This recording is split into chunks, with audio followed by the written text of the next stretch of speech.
Speed, John Glenn. Tranquility Base here. The Eagle has landed. Roger, Tranquility. We copy you on the ground. New possibilities are opening up for scientific cooperation between countries. 2, 1, 0, 0. Liftoff. Americans return to space as Discovery clears the tower. Discovery, go and throttle up. Discovery Roger, go for the flight. And everybody in the shuttle program, the crew is go for launch. Roger, nice to be in orbit. We have followed in their footsteps to get us where we are today.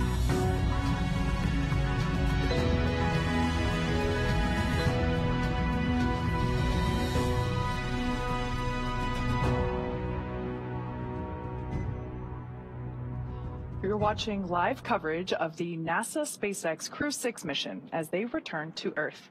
Dragon Endeavour departed the International Space Station at 4:05 a.m. Pacific time earlier this morning.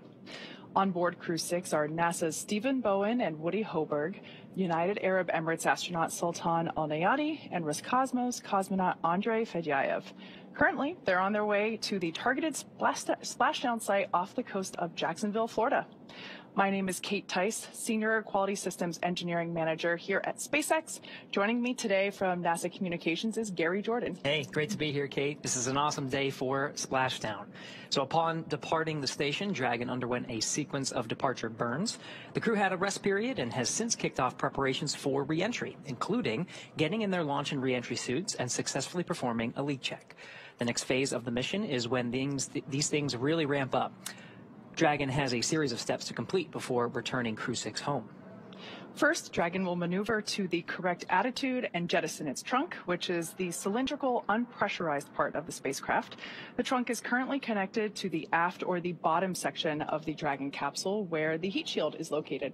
So, in order to expose the heat shield and get the vehicle ready for atmospheric entry, we'll jettison that trunk. And from there, the spacecraft will use its forward thrusters to perform a deorbit burn, which will put Dragon on a trajectory to return to Earth.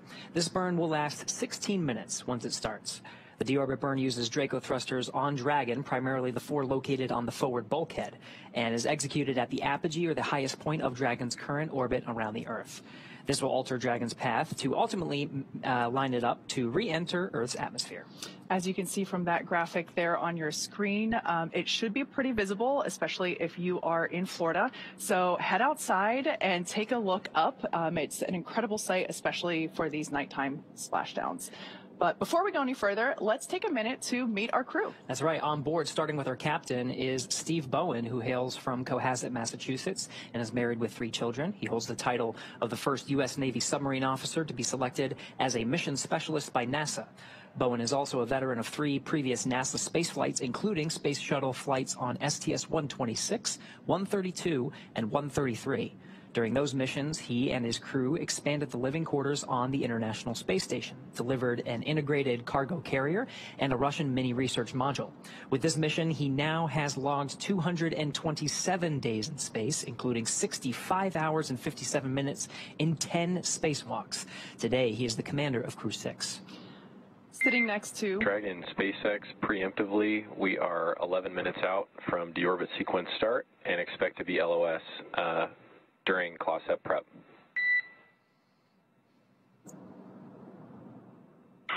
Expect to be LOS during CLOSEP prep. All right, those comms from SpaceX Core to Dragon Endeavour, just letting the crew know that we will have a loss of signal while we are performing the claw separation, which we mentioned that earlier is one of the steps for deorbit, but that deorbit burn coming up soon. Now, getting back to the crew on board, sitting next to Stephen is pilot Warren Woody Hoberg. The 37-year-old is from Pittsburgh, Pennsylvania. He studied aeronautics and astronautics from MIT before getting a doctorate in electrical engineering and computer science from University of California, Berkeley. During grad school, Hoberg worked as an EMT with the Yosemite Search and Rescue. Crew-6 has been Hoberg's first flight since NASA selected him to be an astronaut in 2017. He is also a commercial pilot with instrument, single-engine, and multi-engine ratings. As pilot for Crew-6, he is responsible for spacecraft systems and performance. Aboard the station, he served as an Expedition 68 and 69 flight engineer and is coming home with 186 days in space and 11 hours, 38 minutes of time outside the hatch on 2 spacewalks. In the role of mission specialist is astronaut Sultan Al-Niyadi. He was chosen by the Mohammed bin Rashid Space Center of the United Arab Emirates to be a part of Expedition 68 and 69. The father of 5 spent most of his life in Al Ain and Abu Dhabi, but in 2020 traded that in for astronaut training in Houston at NASA's Johnson Space Center. This has been his first trip to space, so he also now has 186 days in orbit. Additionally, he went on 1 spacewalk, totaling 7 hours and 1 minute. It was also the first trip to space for the second mission specialist, Roscosmos cosmonaut Andrei Fedyaev. Andrei was selected as a cosmonaut back in 2012. He will monitor the spacecraft during the dynamic re-entry phase of flight. While on board station, he served as a flight engineer for Expeditions 68 and 69 and returns today also with 106 80 days in space. Now, to prepare for upcoming events, the Dragon spacecraft is currently doing a couple of things autonomously. It's isolating the thermal control system fluid loops from the radiator. This system is what will help keep the internal temperature of Dragon very temperate for Stephen, Woody, Sultan, and Andre during the re-entry phase. Dragon is also initiating separation of the claw mechanism, which will terminate data, power, and fluid connections between the capsule and the trunk. In that trunk separation, the Dragon has to orient itself such that it positions the trunk so that it doesn't have any risk of recontact with the spacecraft. Of course, we want that to also deorbit in the Earth's atmosphere, limit the orbital debris, so that will the trunk itself will burn up in the Earth's atmosphere. It allows Dragon and exposes what are the picatiles. This is really the heat shield on Dragon, and so after that trunk separation, Dragon will reorient itself with the heat shields pointed right in the right direction to allow Dragon to go through the entry interface. We'll see a couple of things in rapid succession at that point. Really, at the time of the deorbit burn, that's that 16-minute burn we were discussing before, and that is a retrograde firing primarily of those forward bulkhead thrusters that slow the spacecraft down significantly, not as quite as significantly as entry, but enough to really make contact with some of the upper limits of the atmosphere and start with the drag and plasma buildup that gets the spacecraft from 17,000 miles an hour to about 350 after it passes through the atmosphere, and that's about a 7-minute period. We'll have a loss of signal at that time. It's a blackout period which we track. The plasma buildup just allows very limited comms to go through, so we'll be really just waiting for the back end of that 7-minute period until we start getting communications and data from the spacecraft. Yeah, that heat shield will be doing so much work during that reentry phase. The external temperatures of Dragon can reach up to 3,500 degrees Fahrenheit. And that's part of the reason why it will be so visible streaking across the Florida sky in a little while.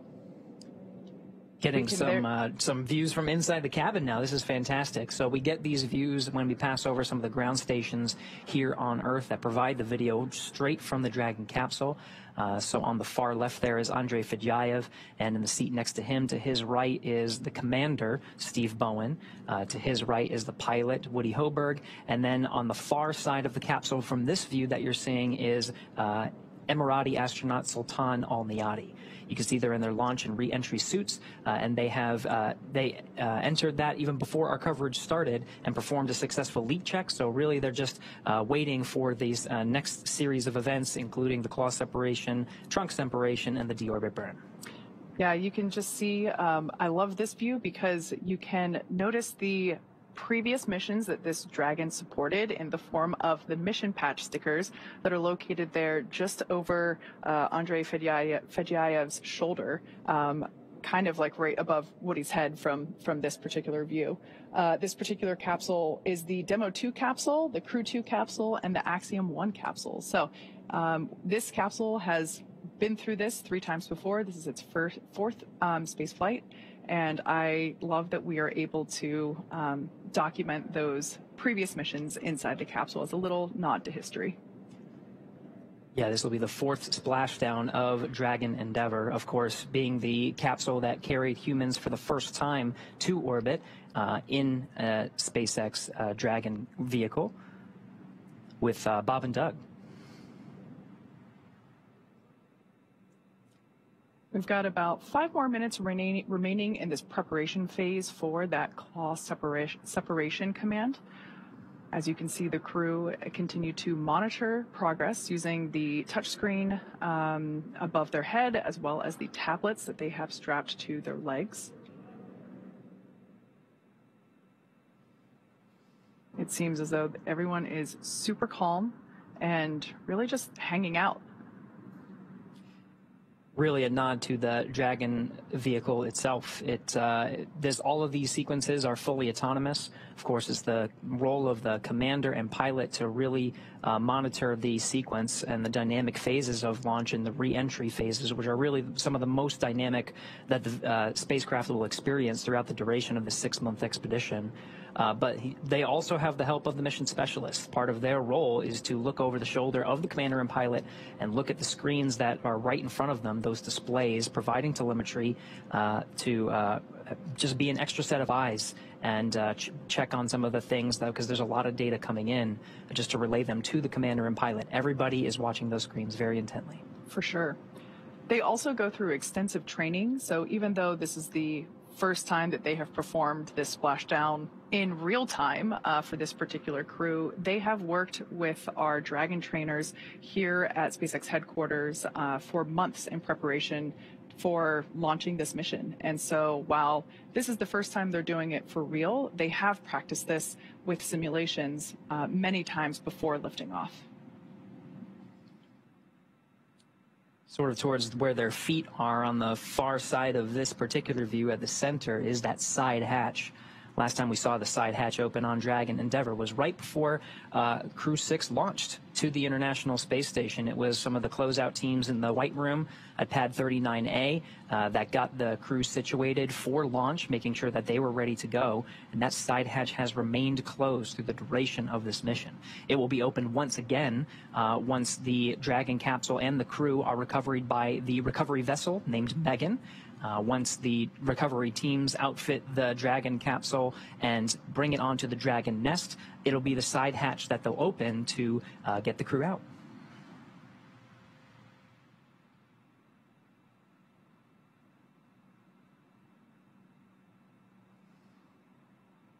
Once again, we're standing by for claw separation. That is the first physical change that the Dragon will undergo in preparation for atmospheric reentry. That claw separation is what allows for the trunk, the cylindrical, unpressurized section of the spacecraft, to separate and thereby revealing the heat shield, which is located at the bottom of the service section or the pressurized section of the Dragon spacecraft. So collectively, with the trunk and the pressurized section, the service section there, that trunk will separate, reveal the heat shield, and that heat shield is what will be pointing first, if you will, toward planet Earth as the capsule makes its atmospheric reentry. So again, we're targeting a splashdown off the coast of Florida. The prime landing target for today is off the coast of Jacksonville, Florida, on the Atlantic coast. That splashdown time is 9:17 p.m. Pacific time, 12:17 a.m. September 4th Eastern time, so just a little more than an hour from now. To give you an idea of how much ground they're going to cover, you can see on their map in the center of their screen, they are very close to the orbit of the International Space Station in the Dragon. They're over the Indian Ocean right now, just west off of Singapore, on a southeastern track heading towards the western coast of Australia. So just in the matter of an hour, they'll cover really the distance around the world, halfway. Yeah, when if you look at the track of Dragon and the International Space Station, how it orbits the Earth around a flat map, it kind of looks like a sine wave. So now they're on a southeastern track that will swing really south of Australia and then come up the Pacific. So you can see once we get into the re-entry phases, It will cross over southern Mexico and the Yucatan Peninsula. And perhaps if you're outside at just the right moment, just a couple minutes prior to that landing site, 12:17 a.m. So if you're still up at midnight watching our coverage and you're in central and northern Florida, be sure to head out, see if you can see, depending on the weather there, see if you can see the plasma trail as Crew-6 re-enters the Earth's atmosphere. Yeah, that's definitely one of the benefits to a nighttime splashdown. You can still see it during the day, but it is certainly much more striking whenever it's, streaking through the night sky. We've actually had a few nighttime splashdowns prior to this one. So Crew-6 will definitely be a nighttime splashdown, but we also had successful splashdowns at nighttime for Crew-5, Crew-3, Crew-2, and Dragon, Crew-1. SpaceX, we're back with you. Deorbit sequence start. SpaceX Dragon, good to have you back, and we see the same. So that deorbit sequence starts with what's called claw prep, claw separation preparation. So once that claw begins to separate, it's about 45 seconds for that sequence to initiate, and then the trunk separates about 45 seconds after that claw separation. So it's relatively quick. So we're still in claw sep prep.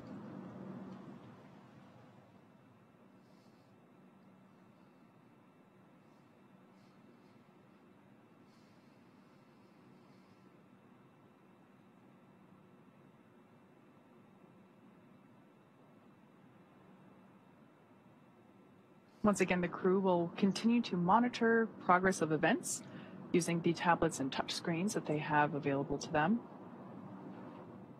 The touchscreen directly in front of pilot Woody Hoberg and Commander Steve Bowen also allows them to monitor the state of the Dragon flight computer, as well as be able to keep tabs on any thruster burns that occur.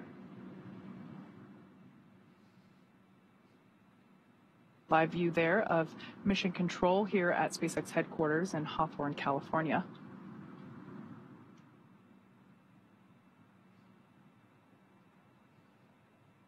And for those that might be wondering, that, yes, is a lava lamp in the center of mission control.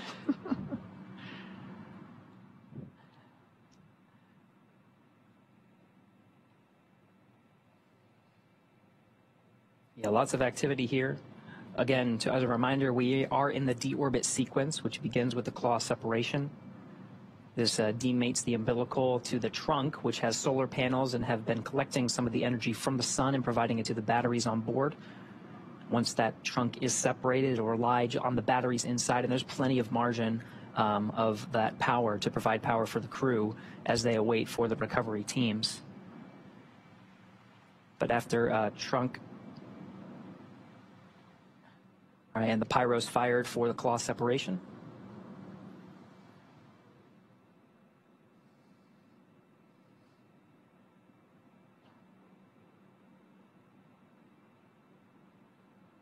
Claw separation is complete.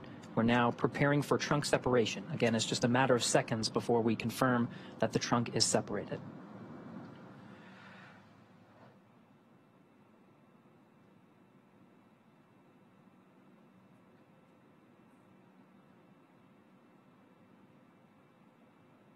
Once again, since that claw is now separated, we're able to separate the trunk. That claw is where the umbilicals for power and telemetry were connecting between the Dragon capsule and the trunk. The pyro's fired for that trunk separation. Dragon, SpaceX, nominal trunk jettison. Copy, nominal trunk jettison. All right, so yeah, we have a good trunk separation that starts about a 5-minute clock until we begin that deorbit burn. So that means telemetry is looking good. The nitrox system is primed for cabin and suit cooling, and the heat shield is now exposed and ready for atmospheric reentry. The trunk served its purpose by gathering energy from the sun through the solar rays and converting that into battery power. Since we separated the trunk, we can't generate any more new power, but we don't need to since we're coming home, and Dragon has enough battery power stored already. Up next, we have the final steps that Dragon will perform prior to reentry, the slew or maneuver to deorbit burn attitude and the deorbit burn itself. This is the last time that the forward Dracos, which are the 4 thrusters located on top of the spacecraft under the nose cone, they will ignite. The deorbit burn will place Dragon on a precise trajectory to the splashdown zone off the coast of Florida and will last about 16 minutes once it starts. And it looks like we're just under 3.5 minutes away from that deorbit burn initiation. We did confirm that slewing has started. So again, Dragon positions itself sort of off to the side to jettison the trunk so it doesn't have risk of recontact with the spacecraft and successfully burns up in the atmosphere. So it slews or reorients itself to make sure that those forward bulkhead Dracos are pointed in the right direction. We want a retrograde firing to really slow us down. So retrograde meaning the Draco thrusters fire in the direction that the Dragon is traveling in. So the nose is sort of pointed forward if you were to think of it as traveling along that axis. It's almost like the brakes, like when you're driving a car. Essentially. And this is a long burn. This is a 16-minute burn. So once it starts, we're going to stand by and just make sure and follow along and just make sure that that has a good performance. That really sets them up to and decreases their velocity just enough so it loses some altitude and starts to make contact with the atmosphere. That slowing down, really all that does is just reduce the altitude, so it doesn't really slow it down too much. We're still hanging around 17,000 miles an hour, but it's really the atmosphere that does the bulk of the braking. It's the friction against the atmosphere and that plasma buildup. We go from 17,000 miles an hour to 350 through that process. In just a matter of minutes. Minutes. So it really does make sense that this deorbit burn, the braking, the slowing down of the Dragon capsule in preparation for all of that, it makes sense that it's 16 minutes long. We're now about 1.5 minutes away from the initiation of that deorbit burn. Right, again, we are in the deorbit sequence, which begins with that claw separation and trunk separation, both of which were successful. So now we're in what's called the deorbit prep. The spacecraft has slewed with the forward Dracos pointed in the right direction, and we're priming those Draco thrusters ready to fire for that 16-minute burn. Once again, this deorbit burn will place Dragon on a precise trajectory to return to the splashdown site just off the Atlantic coast of Florida near Jacksonville.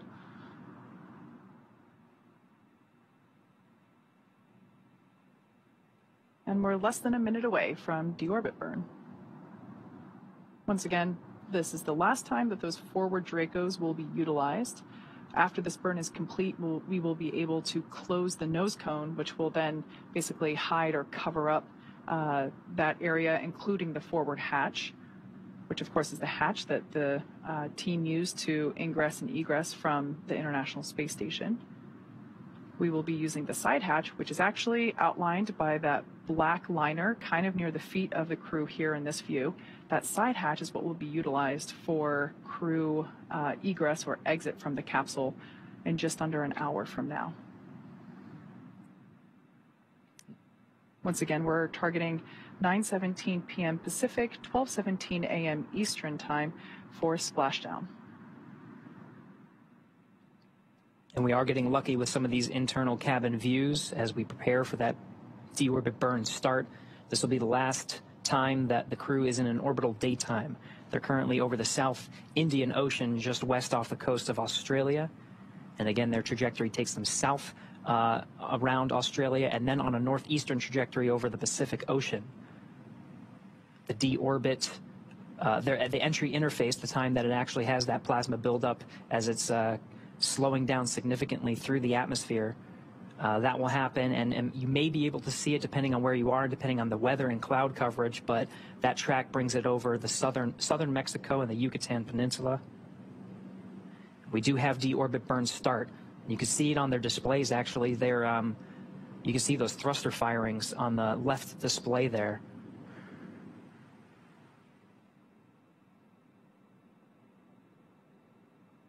So again, that's a 16-minute burn.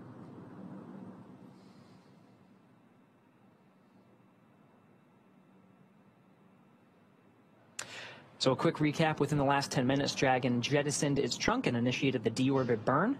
For those operations, NASA and SpaceX closely coordinate with the United States Coast Guard to establish a safety zone to ensure public safety and for the safety of those involved in the recovery operations, as well as the crew on board the returning spacecraft. Multiple notices are issued to the mariners in advance and during recovery operations, and Coast Guard patrol boats are deployed to discourage boaters from entering the splashdown zones.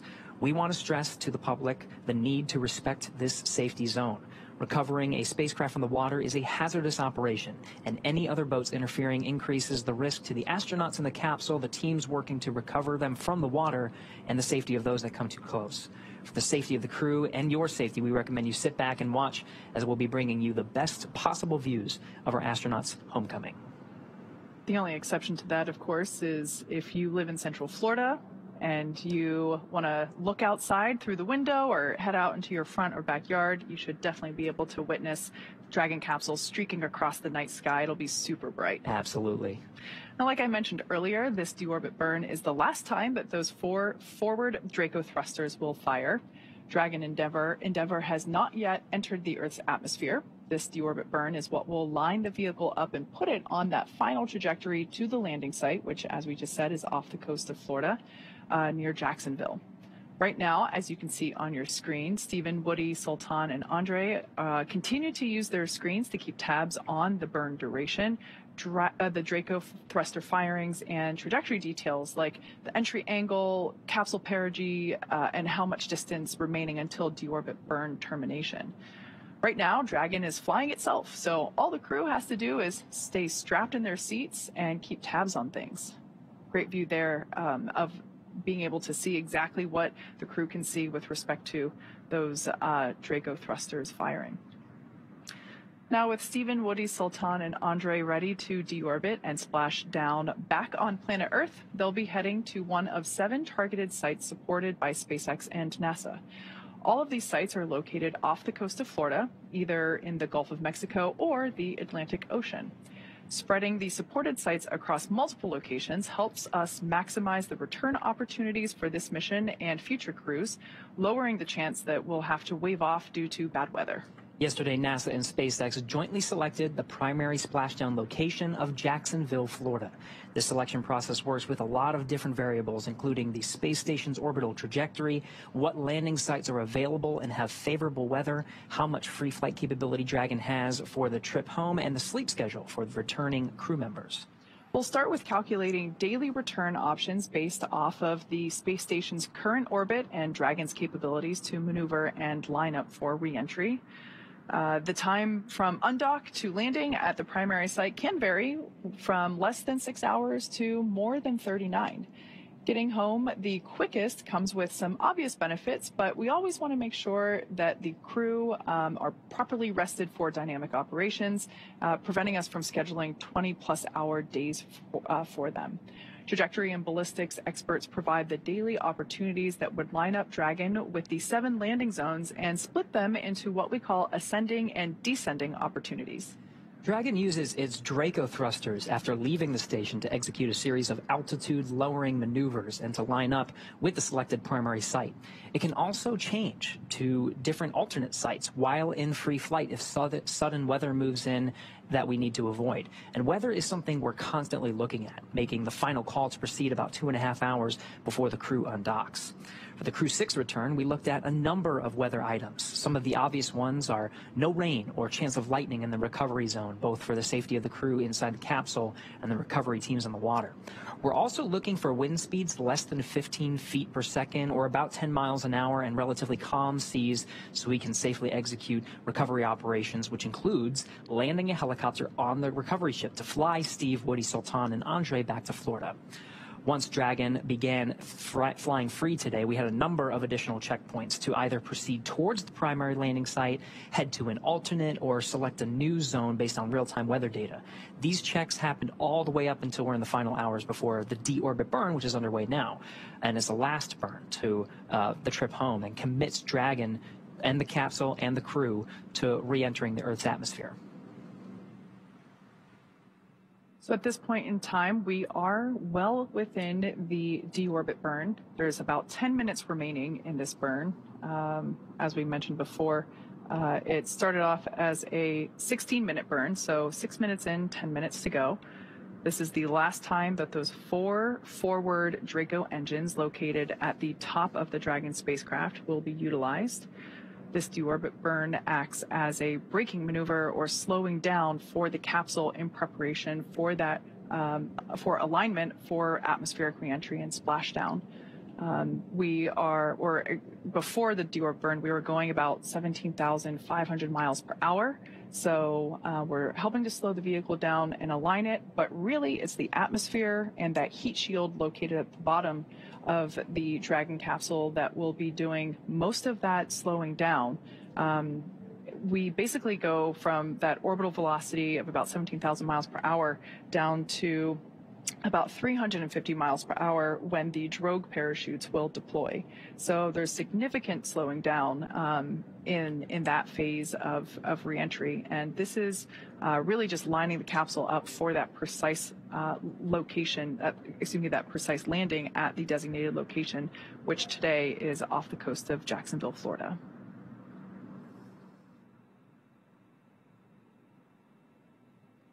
And of course, the parachutes really do a lot of the work from that 350 miles an hour down to about the time of splashdown. The capsule is traveling an approximate 15 miles an hour. It splashes down in the Atlantic coast. And that's done through a series of parachutes. You mentioned the drogues. The drogues provide some initial deceleration as well as stabilization of the vehicle once it passes through the atmosphere. And then those are only deployed for just a few minutes before they're jettisoned, and the 4 main parachutes are deployed and inflated to really slow the vehicle down to the landing site and get us down to that 15 miles an hour.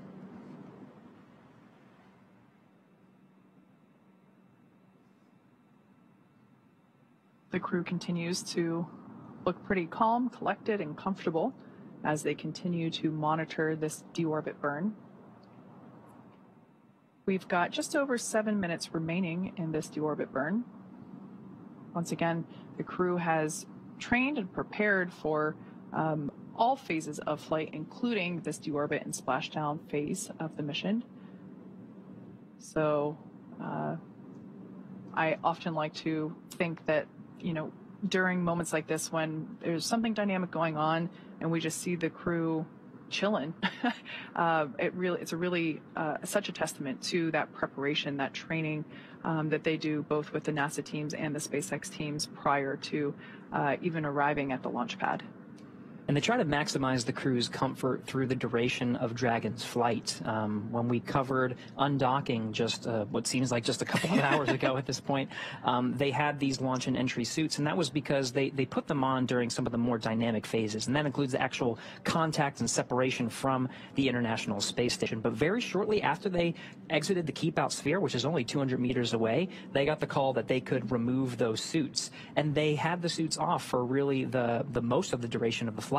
They have them back on, but you can see their visors are up. And even though this is a very dynamic phase, and this is a 16-minute burn and a very important milestone of the Dragon's return to Earth, the visors will come down and the suits will provide that extra layer of protection through atmospheric reentry. That is a very dynamic phase. Of course, there's the plasma buildup on the outside of the station and a blackout period. There's a lot of stress on the vehicle, so that just provides an extra layer of protection for the crew. Yeah, you mentioned maximizing crew comfort, and we do that not just through operational decisions like when you can take off or doff the suit, but also the design of the suit itself, as well as the seats. So each crew member has a bespoke spacesuit. They basically the suits are specially fitted for each crew member to make sure that it is as comfortable as possible while maintaining the extraordinary high levels of safety required. But the seats as well also have length and sizing customizations in small, medium, large, basically, for the armrest, the bucket, the seat itself, and as well as the footrest. So, yeah, we definitely try to maximize the crew comfort in as many ways as we possibly can. Once again, we are in the deorbit burn. This is the burn that lines the crew up for that precise landing off the coast of Jacksonville, Florida. And we're just under 5 minutes from the vehicle perform on its own at this point. They're not really executing any commands. You can see they're looking at some of the data that are coming in on their displays. On the far right display, you can see all of those thruster firings. Those are those 4 forward bulkhead Dracos, which at their position would really be right in their eye line. It would be kind of straight up. And it's a retrograde firing again. It's really slowing the spacecraft down to decrease its altitude to meet up with the upper limits of the atmosphere.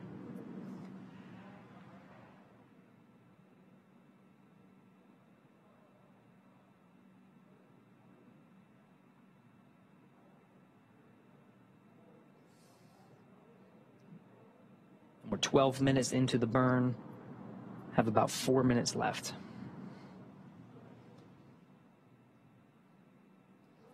As we mentioned before, after this deorbit burn is complete, we will be able to close the nose cone, which is the basically the pointy structure at the top of the capsule that has been open to allow for access to that forward hatch, as well as usage of the forward Draco thrusters. So we'll be able to close that, and that will basically make put the capsule back into its aerodynamic shape. And after we close that nose cone, we will begin atmospheric reentry.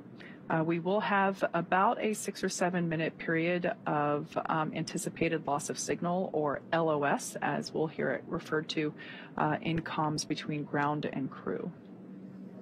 And there is some margin built into the operations. This, again, the deorbit burn is executed at the apogee of their trajectory and allows them to decrease that altitude. And it's a 16-minute burn, so that will take us to about 8:40 Pacific, so just a couple of minutes left. They have about 25 minutes until they start experiencing some drag on the atmosphere, and that allows the Dragon spacecraft to do a couple of things. It allows them to close the nose cone, as you mentioned, and also slew the Dragon once again and get into the entry interface with the pica tiles and the heat shields pointed in the right direction to take the loads of the friction of the atmosphere.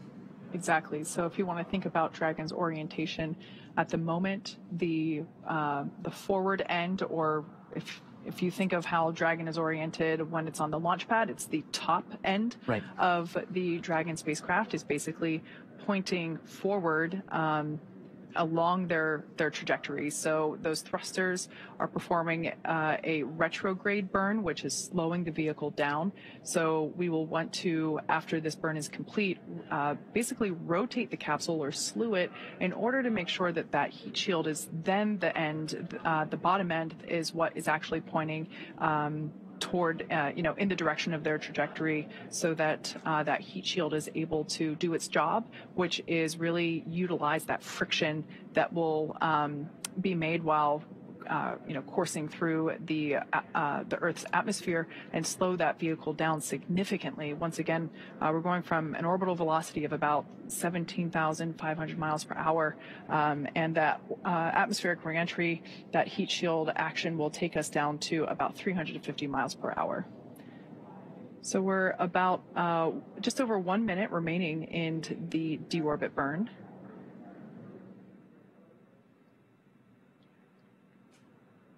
This is the burn that essentially commits the crew to that precise landing zone just off the coast of Jacksonville, Florida. Once again, we are targeting a splashdown time of 9:17 p.m. Pacific, 12:17 a.m. Eastern. And again, this is Mission Control here in Hawthorne. The team's here monitoring Dragon's progress and the progress of that deorbit burn.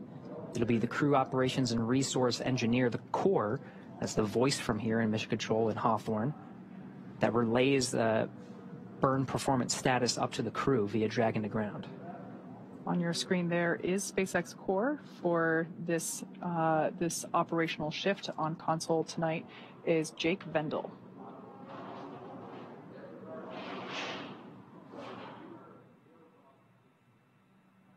As Gary mentioned, this is the primary communicator from SpaceX Mission Control to the crew, very similar to NASA's Capcom role. Dragon, SpaceX, deorbit burn complete and nominal. Nose cone closure initiated. SpaceX Dragon copies. All right, good news there coming from SpaceX Core, Jake Fendel, letting us know that the deorbit burn completed and everything went nominal or as expected. So that's all really good news. Very good. We are in the deorbit sequence now. So that you just heard the nose cone is about to close, and I can see it's actually closing now. In the background, the Dragon is currently inhibiting those forward bulkhead Draco thrusters that we just used to complete the deorbit burn, ensuring it's safe to latch the nose cone and shut for reentry. Also, the vehicle has initiated the nitrox suit purge. So this will help Steve, Woody, Sultan, and Andre cool and comfortable during reentry, which is coming up here in about 20 minutes. At this point, the nose cone is closing again and protecting the forward hatch for reentry. Steve, Woody, Sultan, and Andre are using their screens to monitor the locking of the nose cone, which is done by a set of hooks. So we're about 2 minutes until the nose cone is completely closed and locked in. Once again, we are in the deorbit sequence. So far, we have separated the trunk and we have completed the deorbit burn. And right now, we are closing the nose cone. This is the final physical change or modification to the Dragon capsule prior to reentry. After the nose cone is closed, we will slew or reorient Dragon to basically make sure that the heat shield is what is pointing first toward planet Earth, and that will line us up for atmospheric reentry. And a lot of that is in work now in concurrence. The closing of the nose cone is underway, as well as the slewing. Again, there's plenty of margin here from the time that the deorbit burn is complete, that 16-minute burn, and the time of entry interface. Make sure there's, if they have time to correct anything, that is already built in, but everything's looking good so far. Making sure the heat shields are pointed the right way, nose cone is closed, and the crew is prepped with that nitrogen purge. So we saw the views of the crew from the inside of the capsule with their visors up. Again, those visors will come down, and they'll part of the, not only do the suits actually provide that extra protection, but Kate, you mentioned that they'll actually make sure that they provide cooling and comfort, because there's a lot of heat that's being generated through the reentry process. The outside of the vehicle can experience upwards of 3,500 degrees Fahrenheit. Exactly. Yeah, we'll purge some cool air through the suits.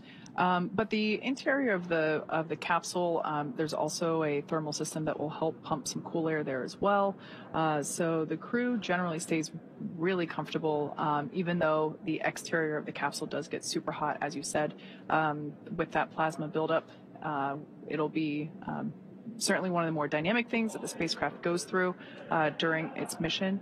But yeah, the crew stays pretty comfortable, and that nitrox air, which is a mixture of nitrogen and oxygen, the same stuff that is put into scuba tanks for scuba divers, that same breathing air, we pump that through the suits to allow the crew to stay super comfy during their reentry. We did get confirmation that the nose cone is closed. So the deorbit sequence we're really making our way through very well. As we begin the second half of entry, Dragon is now beginning to inject that cool nitrox air that I mentioned before, that's being delivered to the suits worn by Stephen, Woody, Sultan, and Andre. Again, this is what will allow the crew to remain comfortable while the external temperatures of Dragon reach 3,500 degrees Fahrenheit. The heat shield will be pointing forward, leading the capsule to the landing site. Now, speaking of that heat shield, Dragon's primary heat shield is comprised of Pica 3.0, Pica meaning phenolic impregnated carbon ablator. The first generation Pica was initially developed by NASA for studying and sampling comets within our solar system. Yeah, really cool history here. SpaceX partnered with NASA to develop Pica X, which was the second generation product used on all Dragon 1 cargo resupply missions that successfully resupplied the space station on 20 different missions. Pica 3.0 was developed specifically for use on the Dragon 2 crew and cargo, with enhanced structural and thermal properties that optimized the heat shield and drove down cost cost en masse. Yeah, pretty cool. The remainder of Dragon capsule is comprised primarily of SpaceX proprietary ablative material. It's another class of thermal protection, which is lighter weight versus Pika and protects the underlying composite structure during reentry to basically ensure that the structural capabilities are maintained from mission to mission. And while Dragon will experience temperatures well over 3,000 degrees Fahrenheit, Kate, you mentioned 3,500 degrees, during peak re-entry conditions, the characteristics of the TPS, the thermal protection system, coupled with the ECLIS, environmental control and life support system in the pressurized interior, will ensure that Steve, Woody, Sultan, and Andre stay cool and comfortable during all phases of re-entry through splashdown. After Dragon Endeavour has re-entered the Earth's atmosphere, a series of parachutes will deploy to slow the crew's descent. As we mentioned before, the first set will be the 2 drogue parachutes, followed by the 4 main chutes, and those will guide Dragon to its first contact with Earth since launching in April earlier this year. Dragon will automatically deploy these parachutes when different pressure and positioning sensors on the capsule detect that they are at the right speed and altitude. Vehicle velocity at drogue deploy is approximately 300 miles per hour. They deploy at about 18,000 feet. Then vehicle velocity at main parachute deploy is approximately 119 miles an hour. They deploy at about 6,500 feet. Vehicle velocity at water splashdown is about 16 miles an hour. Highest G load the crew will experience during re-entry is approximately 3.5 Gs. So again, the nose cone is closed. Those nose cones are secured by a series of latches. The first set of hooks is closed, and the second set of hooks is traveling to secure the nose cone. Again, that is closed, and the vehicle is slewing or orienting itself with the deorbit position, with the entry interface position, to allow the heat shield to meet up with the atmosphere. And those Pika tiles that were designed to take those loads of the heat will be pointing the right direction.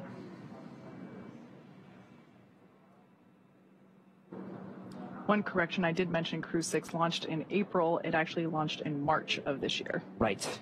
March 2nd Eastern Time, I think March 1st Pacific Time.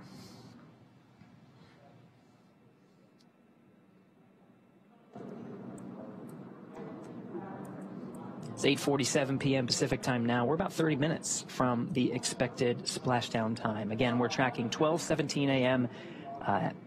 Eastern Time over in Florida near Jacksonville, which is our primary landing site here at the Pacific Coast, 9:17 p.m. Dragon, SpaceX, nose cone secured for entry. SpaceX Dragon's office. So again, 2 sets of latches that secure that nose cone. Those have traveled and confirmed that not only is the nose cone closed, but it is secured for re-entry. And with that, Dragon, I've got a entry sequence brief. Report ready to copy.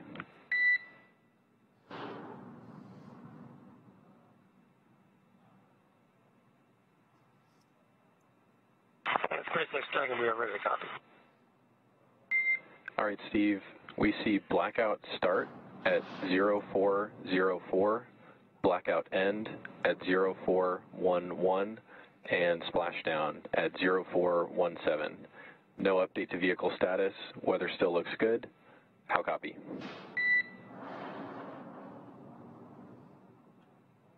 Zero 0404, 0411, and 0417. Weather still looks good. And I think that copies it all. Thank you. Good readback.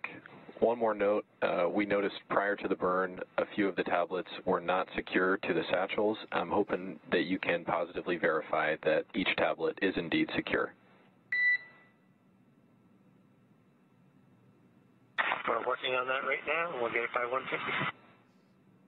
Copy. All right, that was SpaceX Core Jake Vendel letting Commander Steve Bowen know our updated timeline for that expected loss of signal.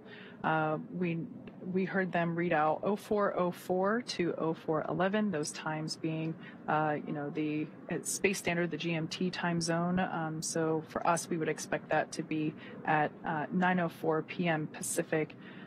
12:04 p.m. Eastern, and lasting until the 11-minute mark there. So just slightly, actually no, right on time. We did say about a 6 or 7 minute loss of signal. Splashdown time remains as we originally were targeting, that 9:17 p.m. Pacific, 12:17 a.m. Eastern. And you can just see just how quick in succession everything is. From 9:04 to 9:11, we go from 17,000 miles an hour to 350 miles an hour, and then through the drogue parachute deployment and main parachute deployment over the course of 6 minutes, we get down to 15 miles an hour at the time of splashdown. Yeah, and during that time, the crew will experience about 3 to 5 Gs during this reentry phase. So pretty similar to what they would have felt during the launch phase of the mission.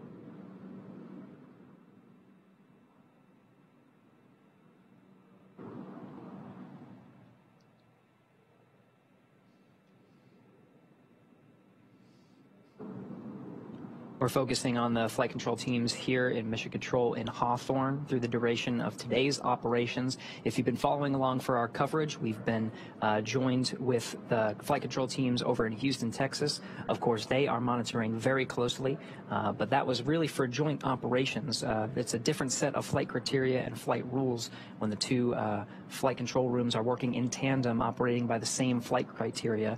And there is that dance of the Dragon and the International Space Station. Really, the responsibility of the Dragon is on the teams here in SpaceX. They are, of course, communicating constantly with the teams over at NASA, and the NASA teams are in the loop monitoring the progression of the Crew-6 astronauts and cosmonauts' return home to Earth.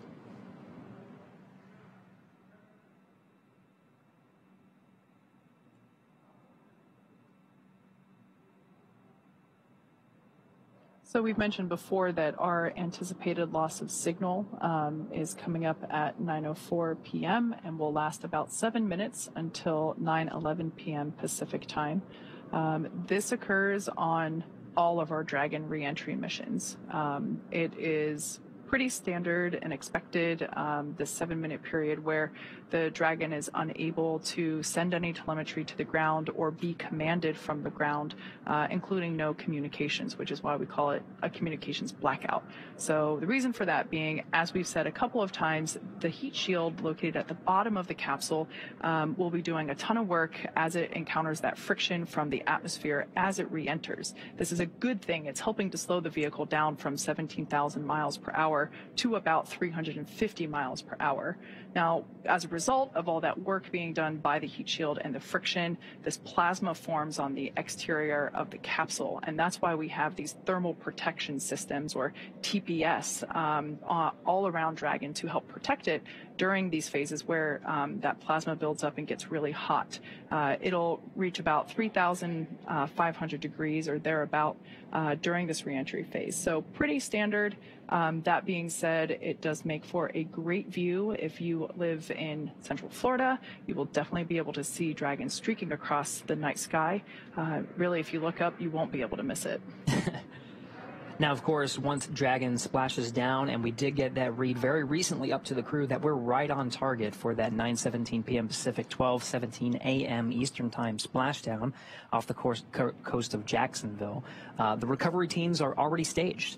We got word that the recovery vessel named Megan is out there. That'll be the one that actually lifts the Dragon capsule up from the water. There's also fast boats and jet skis and whole teams really ready to go to support the recovery operations.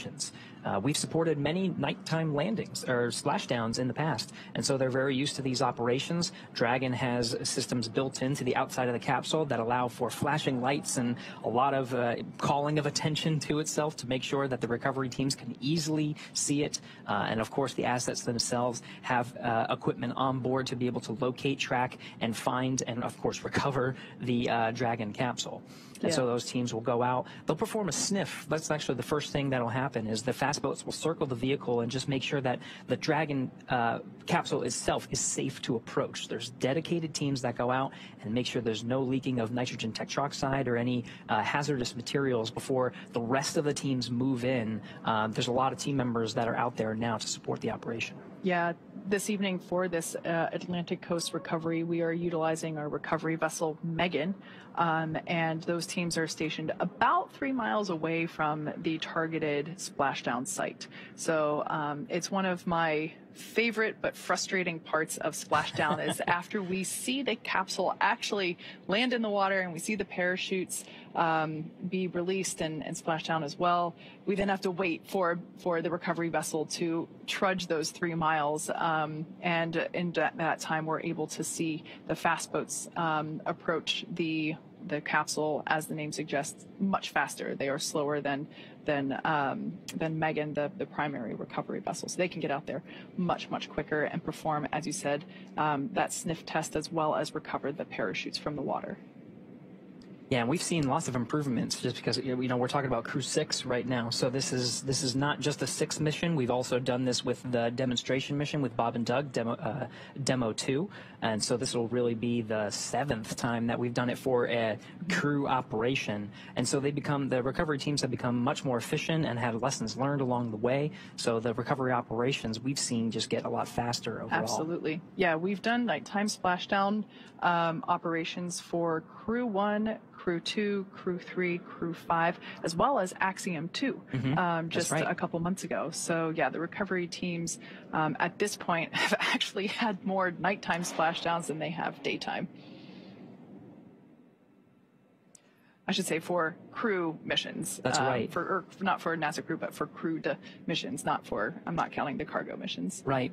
And it is a good nod to make sure that we mention the private missions as well. We mentioned the Axiom mission 1 and 2, of course, Inspiration 4.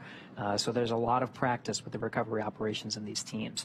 Of course, we have the views here of the flight operations teams here in Hawthorne that are monitoring the Dragon's re-entry. Again, we've successfully performed a deorbit burn, so we're just waiting for that entry interface that's coming up at 9:04. So really just 7 minutes from now, and that is the beginning of the blackout period. That's when the Dragon capsule starts to experience the molecules of the atmosphere a lot closer, so that it experiences much more friction, and we start to see that plasma build up, and it provides a significant amount of drag and shaves a lot of velocity off of the Dragon capsule right now, traveling about 17,000 miles an hour.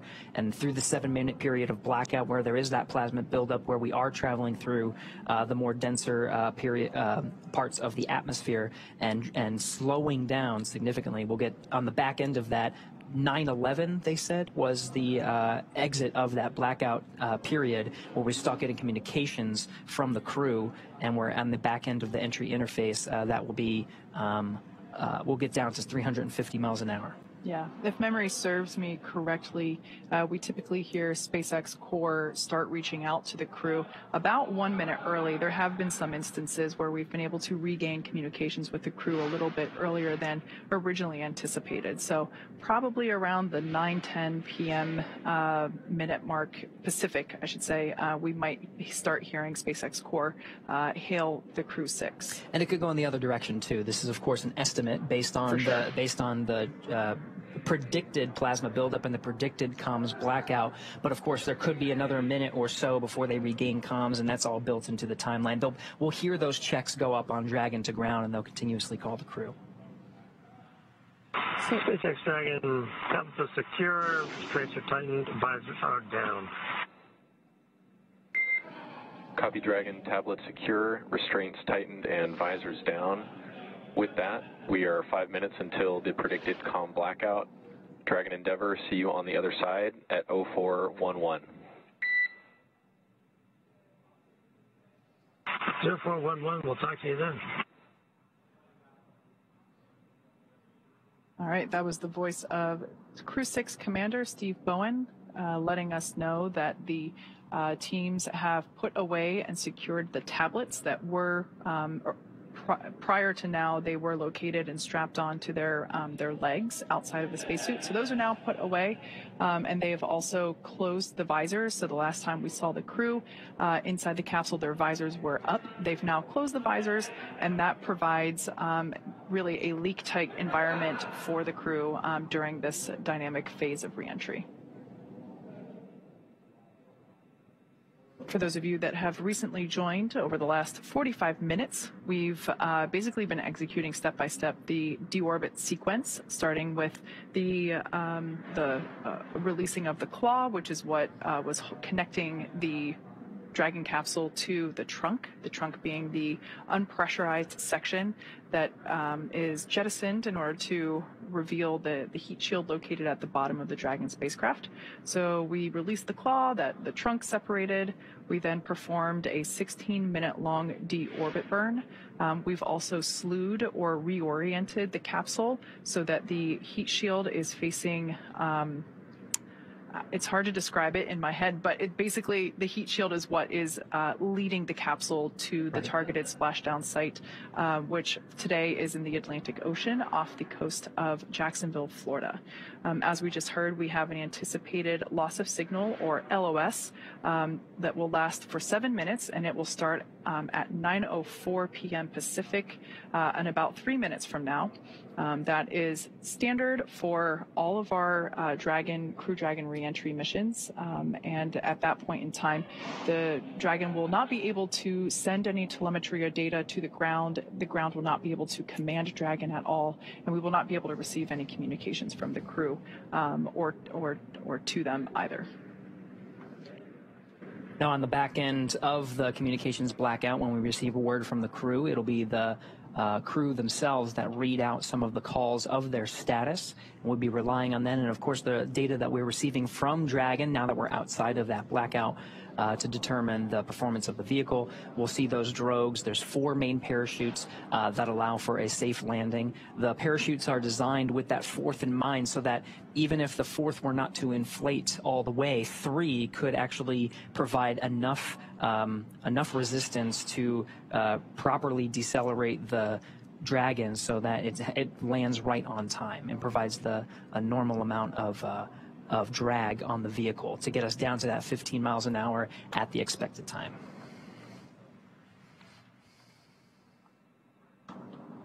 The views we're seeing now are, of course, of the flight operations team here in Mission Control in Hawthorne. We'll soon hopefully be getting some views from the recovery vessels out in the Atlantic Ocean. That's the recovery vessel Megan, as well as the recovery teams on fast boats and jet skis. We should be getting views, hopefully, from the Atlantic Ocean to see the Crew-6's entry through the atmosphere. I was trying to look through my notes. I can't quite remember what it is off the top of my head, but you were talking about the parachutes before, and the drogue chutes that we deploy prior to the main parachutes. Those drogue chutes help provide additional slowing and stability for the Dragon capsule as it comes out of that atmospheric reentry. And I forget what factor it is that if we didn't have the drogue parachutes, I think it's something like the main parachutes would have to be manufactured to be 2 to 3 times stronger, which of course would add weight to the capsule itself. And in spaceflight, everything is weight. You want to minimize the weight that you're taking. So those drogue chutes are definitely small but mighty in the job that they have to do. Now we're under a minute away from that, or just a couple seconds rather, away from that anticipated loss of signal, or LOS. This will be a 7-minute period in which we are unable to communicate with the crew, and we are unable to command Dragon or receive telemetry or data from it.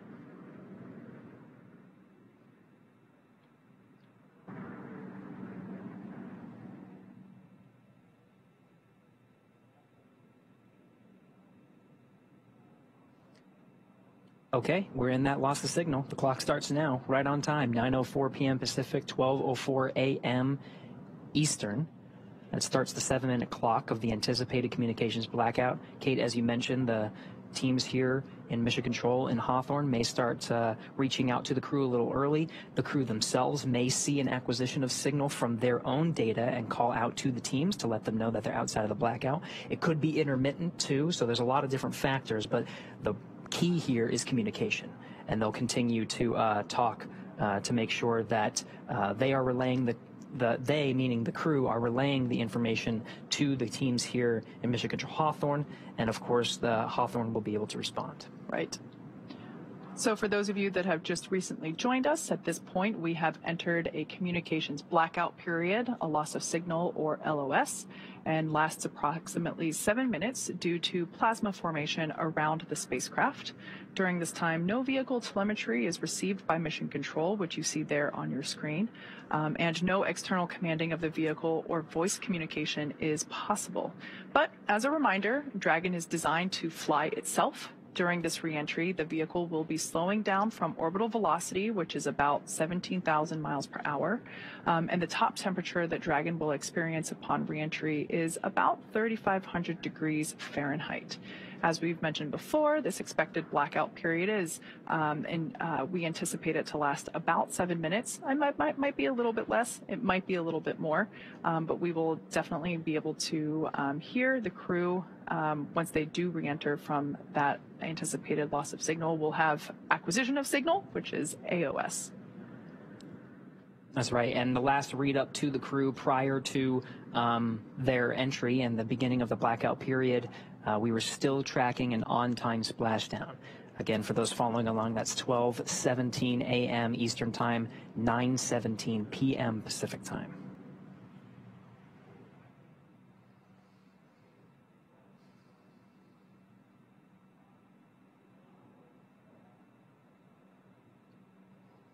We're now within the atmospheric entry phase of the return for the Crew-6 crew.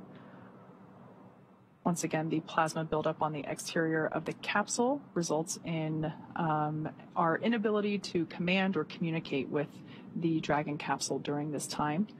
This happens with all of our crew missions, and we expect this to end at about 9:11 p.m. Pacific or 12:11 a.m. Eastern.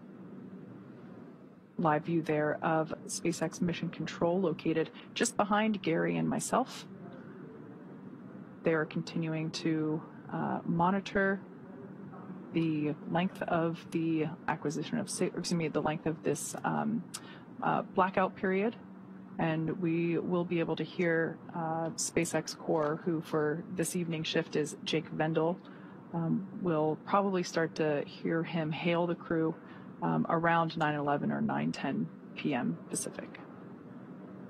So if you're following along of our coverage and you are in southern Mexico or the Yucatan Peninsula, there is a chance, depending on the weather that you have down there, that you would have been able to see the beginning of the entry interface. We're now about 4 minutes in of a 7-minute blackout period.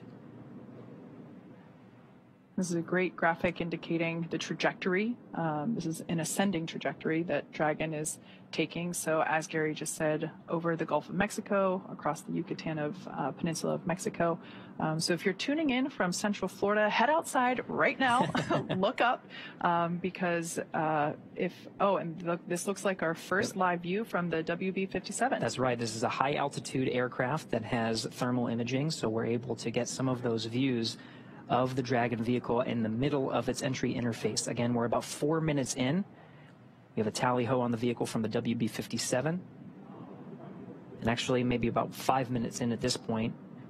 So maybe a little bit more than 2 minutes. Again, there's some variation in the predicted 7-minute time period. It's not exact. We might hear a little early, a little later. So as we were saying, if you're in Central Florida, head outside right now. You should be able to see this glowing streak cross over as we are targeting. There's that streak I was just mentioning. That's a live view, not thermal. This is heading towards the Atlantic coast of near Jacksonville, Florida. So a beautiful view, such a striking visual that we have for these nighttime splashdowns. Recovery teams are in position off the coast of Jacksonville, Florida. And we are still targeting our expected splashdown time of 9:17 p.m. Pacific, 12:17 a.m. Eastern. We only have about a minute and some change of this blackout period anticipated. And again, there's some variation on when we can hear from the crew. So what you're seeing on your... Dragon, SpaceX, comm check. So at this point, we're going to hear SpaceX Core begin to hail. As Gary said, this blackout period is estimated. So we're now beginning to reach out to the crew to see if we've regained that communications capability. Dragon, SpaceX, comm check. What you're seeing on your screen now is a live view of the thermal cam on the WB-57. And we hear Crew-6 from inside the cabin on the back end of the blackout. Copy, Dragon. We see a healthy flight computer. Expect automated chute deployment. SpaceX Dragon, copy.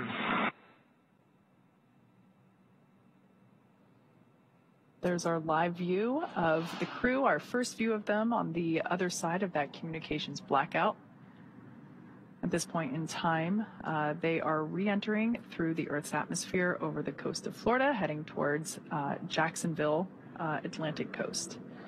Up next will be the deployment of the drogue parachutes, which should happen in about 2 minutes, just over 2 minutes. You can see they got through some of the thicker parts of the atmosphere, and that plasma buildup is starting to dissipate. We have about, less than 2 minutes or so. Dragon, SpaceX, GPS converged. Expect nominal altitude for drogue chute deploy. SpaceX Dragon, copy. All right, so that call out just letting the crew know that they can expect to have the initial parachute deployment, that is the drogue parachutes, and that those typically deploy about 18,000 feet. At that point in time, the capsule is going around 350 miles per hour. Some of the data and telemetry from Dragon is in meters, so if you do hear those calls from the crew and from us, some of the telemetry we're seeing is in the metric system.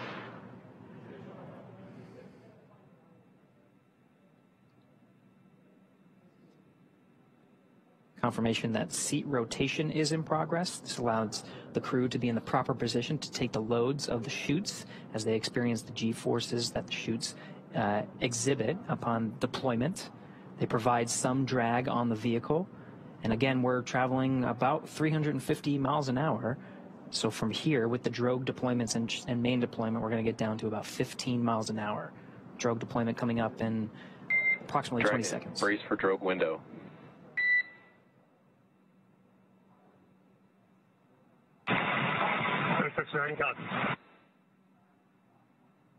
And we're roughly 30 seconds away from that drogue deployment. SpaceX Core just telling the crew to prepare for the deployment of those drogue parachutes. At this point in time, they are around, or when the drogues are deployed, they're traveling around 350 miles per hour. At the time that the main parachutes are deployed, just seconds later, they'll be going around 120 miles per hour. So these drogue parachutes help provide further deceleration as well as stability for the capsule prior to those main parachute deployments. Drogue pyros have fired, and we have good confirmation of drogue chutes. 2 drogues. It's a view from inside the parachute bucket.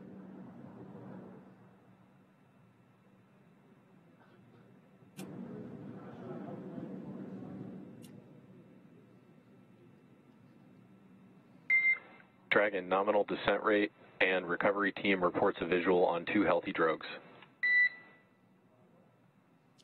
SpaceX Dragon, copy. That's good news.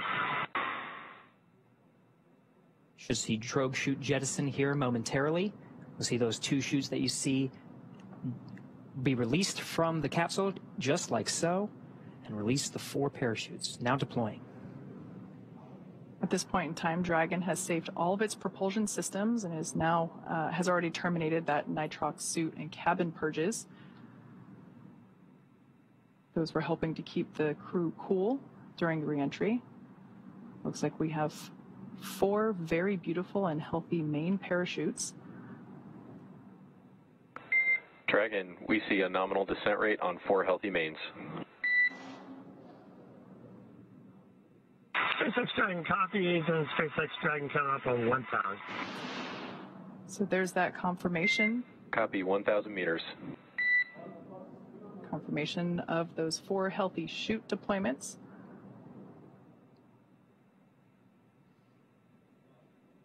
Now standing by for splashdown. At the point of splashdown, the capsule will be going about 15 or 16 miles per hour. Continuing to decelerate from a speed of about 120 miles per hour. 800. So we will now begin. Copy, 800. To hear Commander Steve Bowen call out the altitude as they approach the water surface. That is again in meters. Landing in water is simpler and provides more margin against unlikely parachute issues. We had to learn how to make Dragon waterproof, but once you do that, it's very much a rinse, review, reuse type process. 600. Copy, 600. 600 meters, and the descent rate is as predicted, meaning we're targeting that splashdown time in about a minute.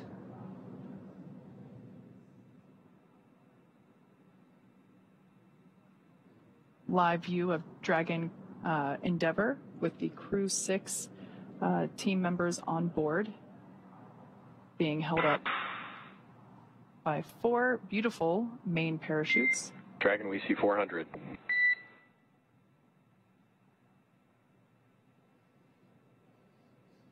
We're now about 400 meters above the ocean surface.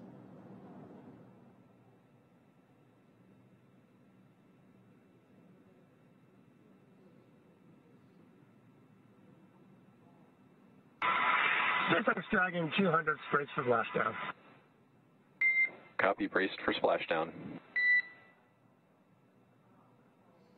Again, the seats have been rotated in a position to take the loads of re-entry and parachute deployment as well as splashdown. The crew is braced. We are inside 100 meters.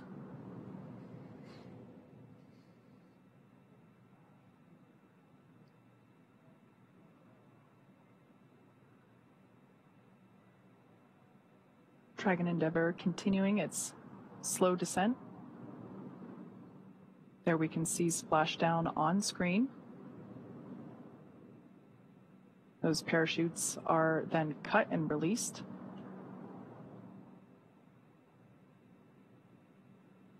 Dragon Endeavour has now returned home. NASA astronauts Steve Bowen, Woody Hoberg, Sultan Al-Nayati, and Andrei Fedyaev. SpaceX Dragon splashdown. You're in water, Dragon. Copy, splashdown, and we see main chutes cut. After a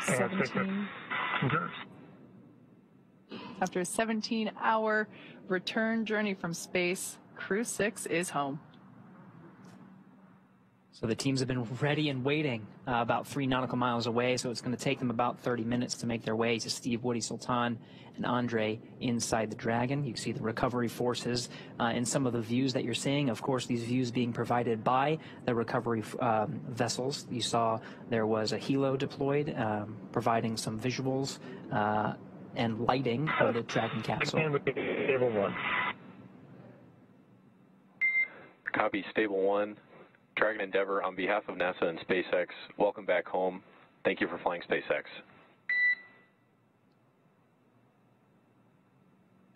Thanks, SpaceX Endeavour. We greatly appreciate all the support from all the initial training through the launch, throughout the mission, keeping us abreast of all the status of the vehicle, and all the support all the way down. This has been incredible. Greatly appreciated. I look forward to working with you all again.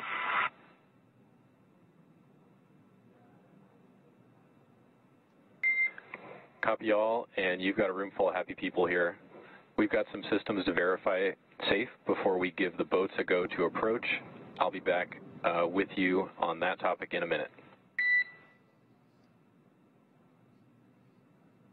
get SpaceX Dragon copies, we'll just enjoy the wallowing here. It might be soothing. Maybe I'll be napping soon.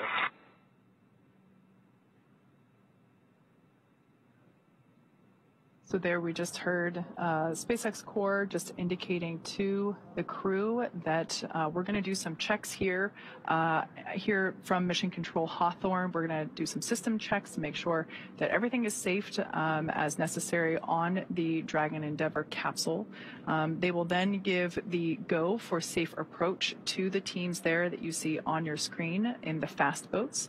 One of those boats will focus on recovering the parachutes from the water. The other will begin inspections, a sniff test for those onboard propellants, nitrogen tetroxide and monomethylhydrazine. They are toxic if someone were to breathe them, so we definitely want to ensure the safety of the entire recovery team as well as the crew.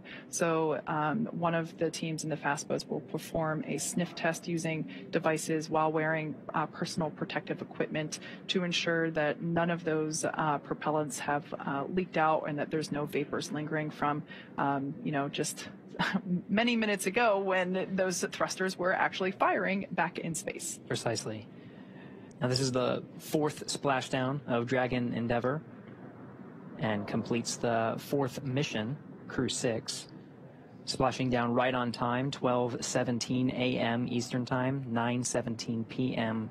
Pacific Time.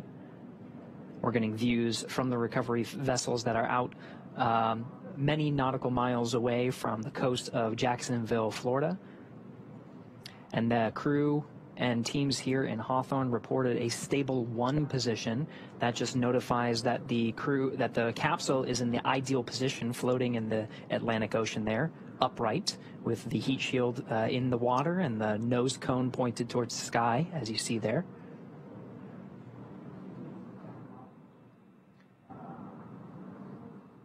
As you mentioned, this is the 4th splashdown for this particular capsule.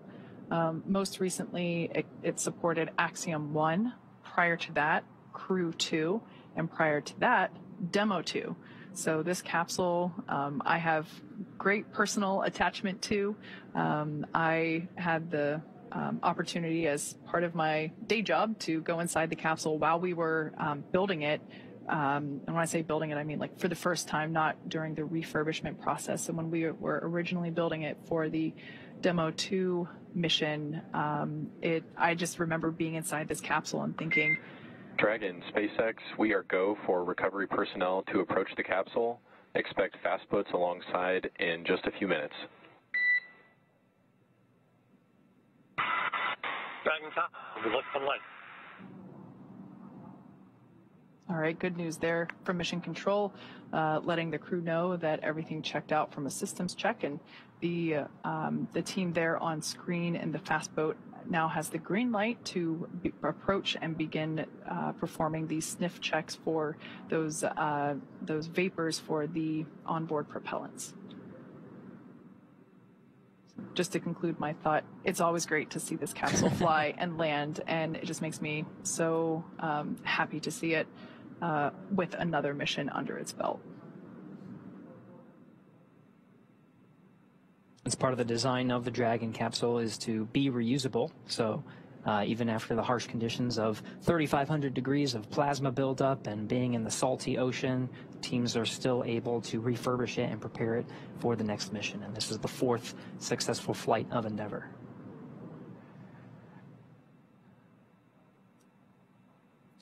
So after those hypergol checks, Dragon teams will we may see some of the team members crawling on the outside of Dragon and begin the rigging process as the recovery vessel Megan has the equipment necessary to bring the Dragon out of the water into what's called the Dragon's nest. And that allows the capsule to be positioned and stable on a boat and allow some of the personnel on board that boat, that ship, to open up the side hatch. We were talking about the side hatch a little earlier. That has remained closed through the duration of the mission. The last time it was open was on Launch Pad 39A as some of the teams were preparing Steve, Woody, Sultan, and Andre for their launch to the International Space Station and the beginning of their expedition of science, maintenance, and upgrades aboard. Now it'll be opened again here very shortly. It does take some time, so it could be 30 minutes to an hour before we actually see them on the boat and they start egressing the capsule. But we'll provide coverage until they're safely aboard the recovery vessel Megan, and all 4 crew members have egressed Dragon. So this image that we see here was taken just minutes ago, a beautiful capture of the moment when Crew-6 was re-entering over Florida. We can actually see NASA's VAB and Pad 39A in the distance. So this is such a cool time-lapse capture of the re-entry streak that we saw just minutes ago of the Crew-6 re-entry and splashdown.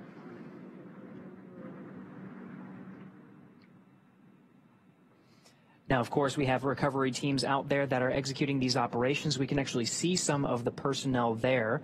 We do have a public affairs officer on recovery vessel Megan, Courtney Beasley, who is standing by and watching the operations unfold and providing some coverage from there. I'll do a comms check with Courtney Beasley, who's there via satellite phone. Courtney, can you hear us? Gary, I have you loud and clear. How do you hear me? Loud and clear. Courtney, we were very jealous, and we were talking a lot, Kate and I, about the views of Dragon's re-entry through the atmosphere and the plasma trail and the landing, of course, in the Atlantic Ocean. I can't imagine a person who had a better view than you. From your perspective on recovery vessel Megan, how was that landing? Gary, it was absolutely beautiful. We were about 1.5 nautical miles away from the landing zone, and we had a great view from the front of the ship. We were actually able to track the spacecraft.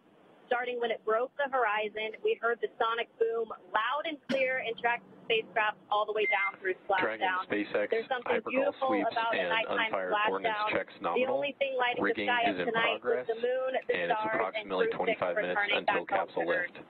Stand by for a PMC with the SpaceX flight surgeon on the ship. And we did just hear a call out indicating that the sniff checks were successful, so the close approach team now has the green light to begin climbing on board the Dragon capsule, so we should see the recovery continue along. But I want to hear more from Courtney with her bird's eye, or with her live action view. That's right. Yeah. Back to you, Courtney. We just wanted to pause for some of those communications with the crew and just follow along on the action here, but really want to understand what it's like there. You got some beautiful views. We are seeing, some of the seas. I think that we're tracking about we're tracking sea states and wind, and we were talking about weather quite a bit leading up to today's landing. From your perspective, how is the weather out there? Yeah, Gary, it's about 80 degrees out here right now with fairly clear skies. Like I said, we were able to track that spacecraft pretty good tonight. About 9-mile-an-hour winds out of the east. The waves are considered to be rolling waves, so they're not choppy, but they are pretty big and more spread out rolling waves. But weather-wise, I think the crew will like what they feel when they get out of that capsule today and take their first breath of fresh air back here on Earth. Just to get some appreciation of what it took to stage the recovery forces and be prepared for this moment, just really moments after Dragon splashed down. We saw some of those fast boats rolling out to make sure that they were getting the crew as quickly as possible. Can you give us a sense of what it's taken to make sure the recovery vessels were here at this moment? Yeah, absolutely. Our journey actually started several hours ago in Jacksonville. The MedOps teams and the recovery director boarded the first helicopter, and they were the first group to arrive on the ship about 4.5 hours before splashdown. So those medical teams took the time to get everything situated on the ship and ready to tend to the crew. And about 2 hours before splashdown, they deployed the fast boats into the water. I was actually on the second helicopter out, and we landed on the helicopter pad on top of the vessel about an hour before splashdown. And all of the teams have been hard at work since we touched down on the boat to get their various disciplines ready for Crew-6 to arrive home. Excellent, Courtney. And last question before we let you go is we're seeing some of the recovery personnel on the Dragon capsule preparing for its eventual lift onto recovery vessel Megan. What can we expect to see in the next few moments?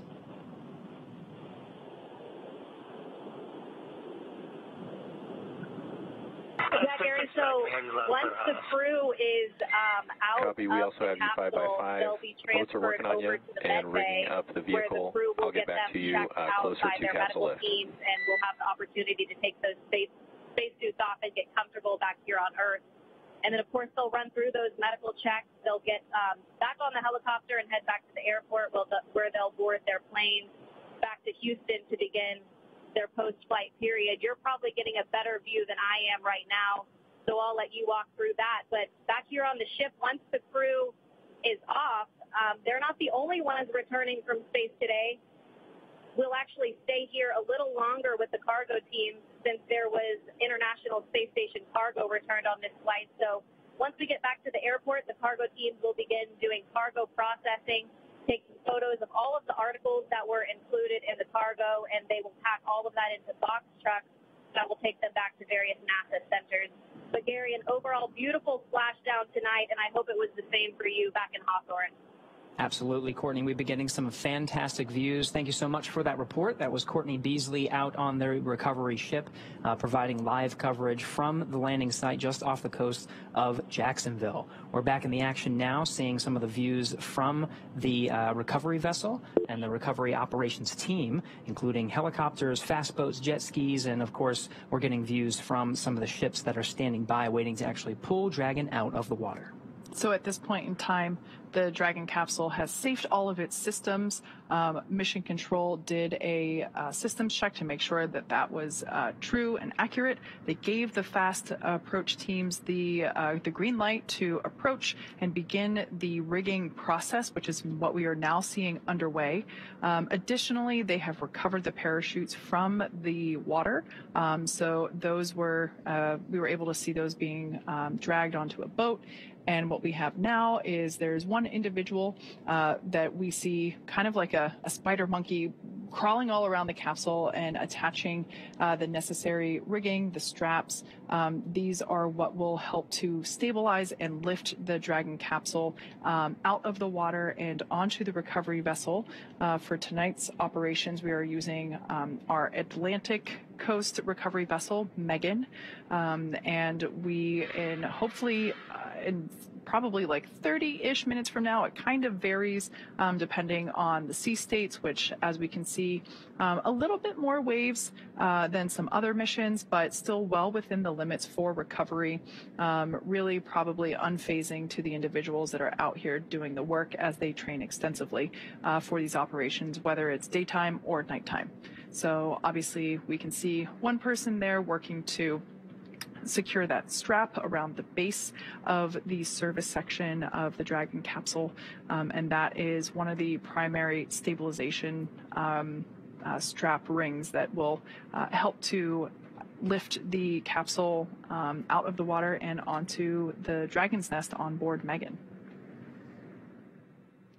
And of course, the teams here are very close to the capsule because we passed those hypergol leak checks, and it's safe around the vehicle. You see some of the personnel, of course, climbing on the outside, preparing the vehicle. You can actually see some of the tethers that are on the outside to allow it to be lifted onto the recovery vessel Megan.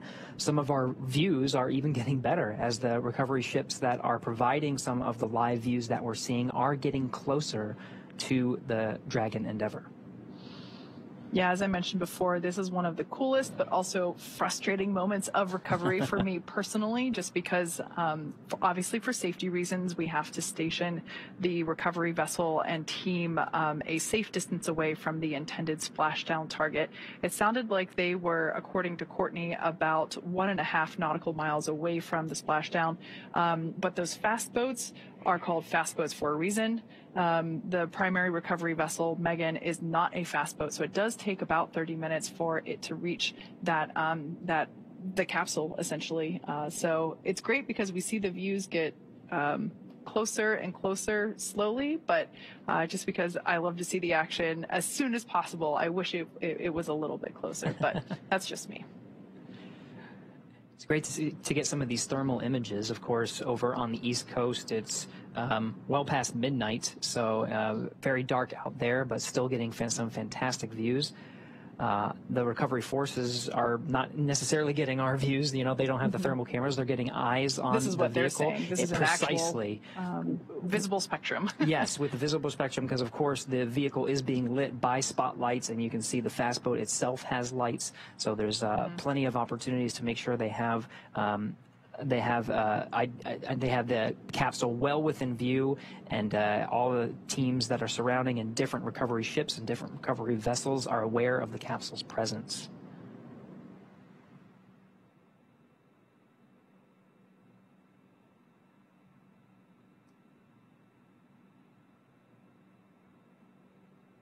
You can see some of the features of the Dragon capsule as the recovery forces outfit it with the rigging necessary to bring it onto recovery vessel Megan.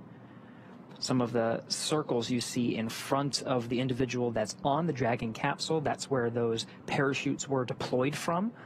Above that is the nose cone, which is, of course, closed prior to re-entry. It was open through the duration of most of the flight of Dragon to and from the International Space Station. It needed to remain open to perform that deorbit burn to, of course, successfully get home. But now it's closed, and you can see provided the protection necessary from the plasma buildup through the Dragon's re-entry. Some of the dark circles you see at the front of the vehicle, and by front I mean where that individual is on the capsule. The darker circles are some of the outlines of where those service section Dracos are, and the brighter white area is actually the base of the Super Draco engines, and these are inhibited once it gets into orbit, but are very much necessary through the launch phase. In the event of any abort that is necessary, it would be those Super Dracos that you're seeing, the bright white area, that would fire and provide enough thrust capability to escape a speeding Falcon 9 rocket.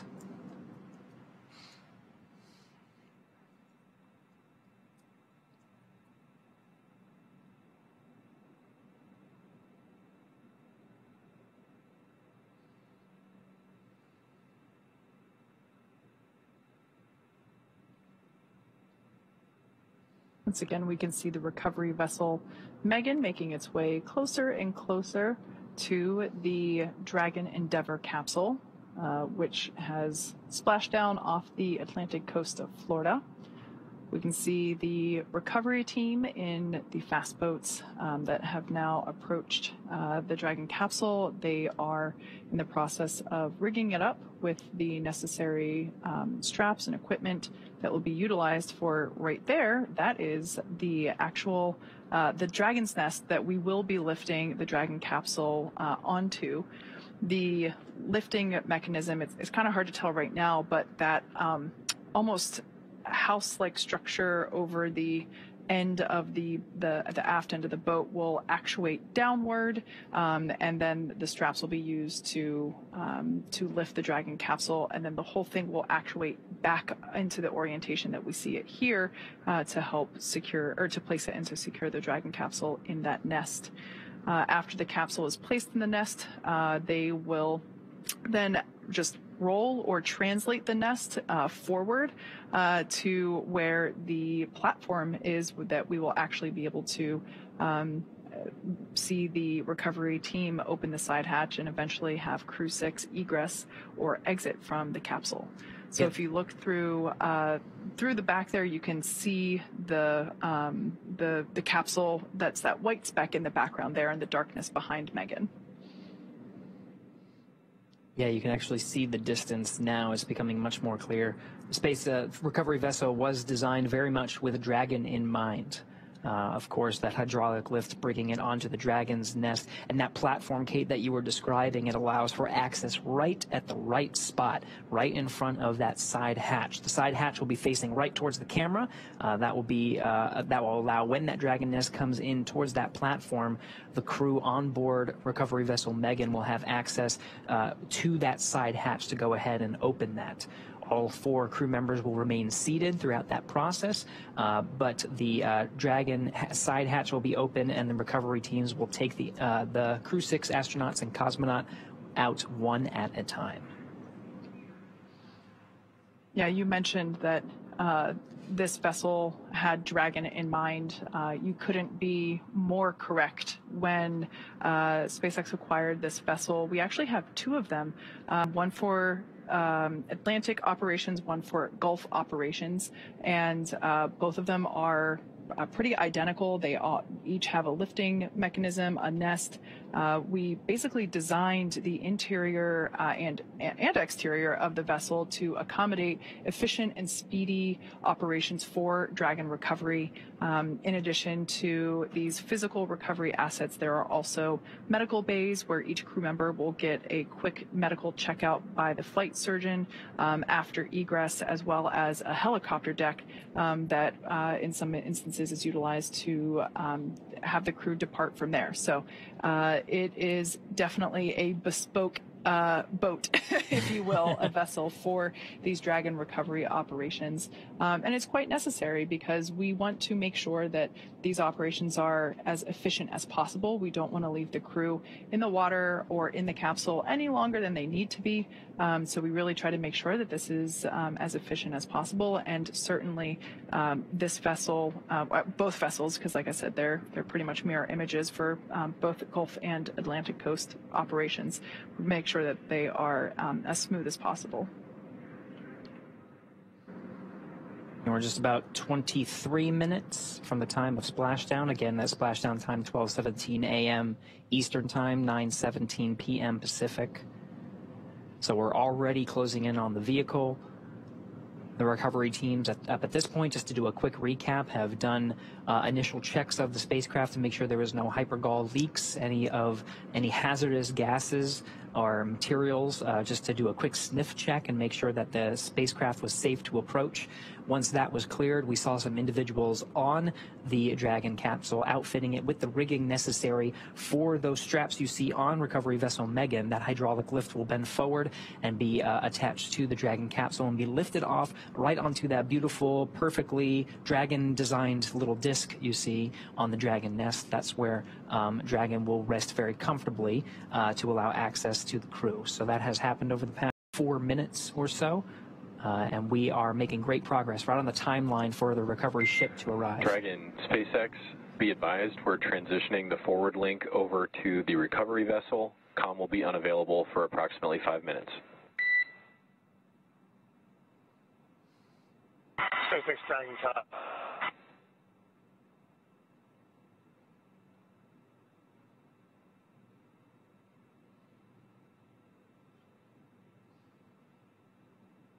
Once again, Megan is making its way to the capsule, which we can see getting larger there in the background of this image, or excuse me, of this shot that we have on board Megan. Once the capsule is a little bit closer, we'll begin to see the team in the water attach the straps and all the equipment necessary from the boat onto all the straps and equipment that they have been attaching around and on the Dragon capsule itself.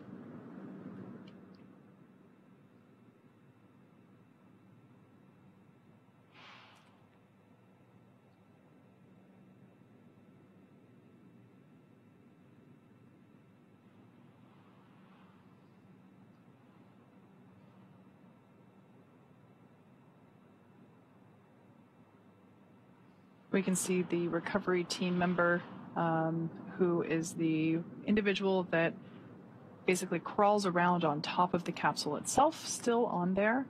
Once all of the equipment is attached, we'll actually see them jump off into the water. I imagine that for that person, that is probably one of the most exciting parts of their job. Definitely not something that I personally would look forward to.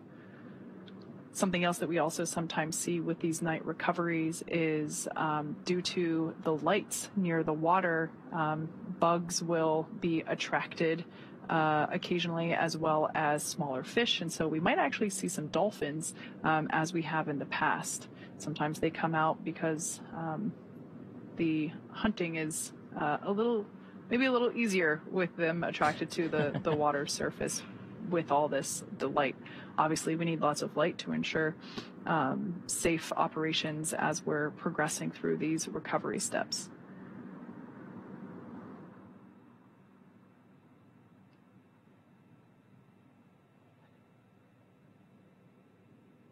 So you can see one of the rigging equipment was thrown to the fast boat, now attached to Dragon.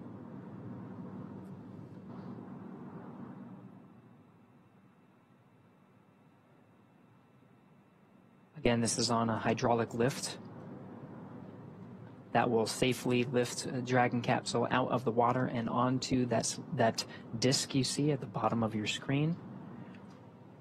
The recovery forces here have trained time and time again for this operation, have a good sense of what to do in this particular scenario. This is one of the better case scenarios for Dragon. We talked about it landing in a stable 1 configuration. That would be lifting the capsule off when it's upright. There are different configurations that the crews are trained to accommodate.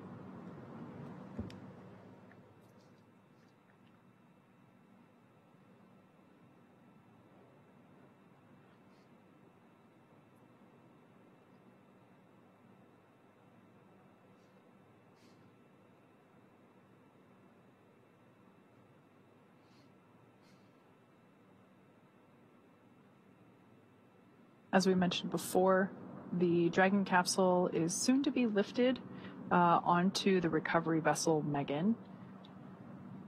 It will then, once it's in the Dragon's nest there that we can see on screen, it'll be pulled forward to the recovery platform, which is currently off screen, but we'll get a view of that later on whenever Dragon is in place. The crew will egress. They will... Dragon, SpaceX, forward link transition complete. Com check. SpaceX Dragon, have you line clear? Glad to hear from you. An update, the recovery vessel is backing up to the ship now, maybe 50 meters away, and looking for your go to come on board with internal cameras. SpaceX Dragon, come on board. Copy.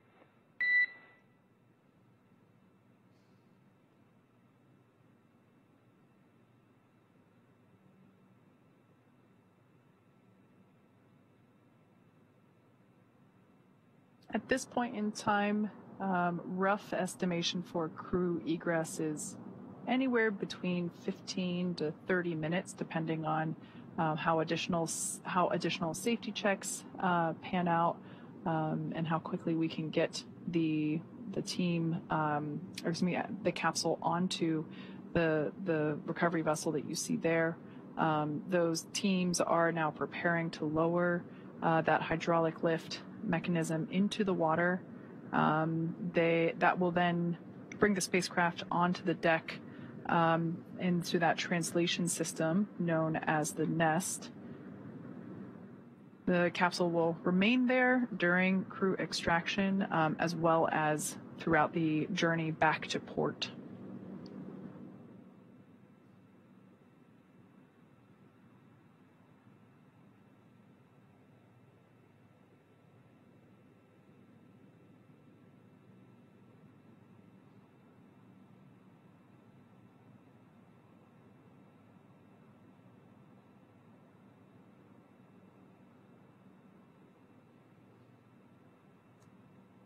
So one of the lines of the hydraulic lift has now been thrown to the rigger. The hydraulic lift is now moving into position, moving forward.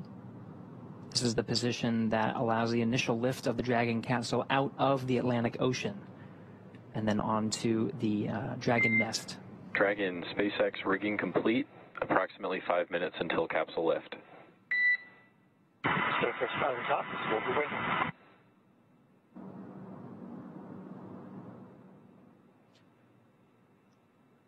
So the clock starts now at 9:48 p.m.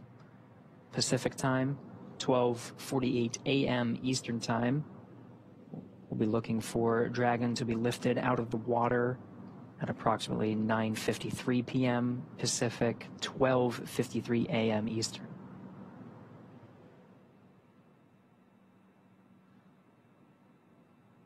right before the Dragon capsule is lifted out of the water, we'll see that recovery team member who is currently still standing there.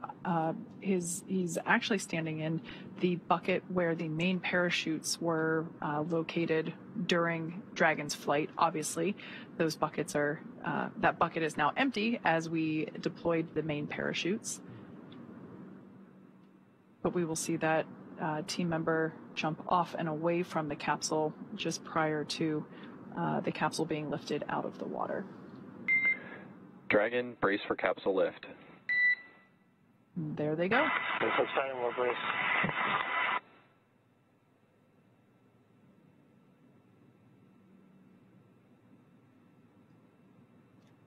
We mentioned a couple of times the recovery team's familiarity with these operations and able to move a little bit quicker.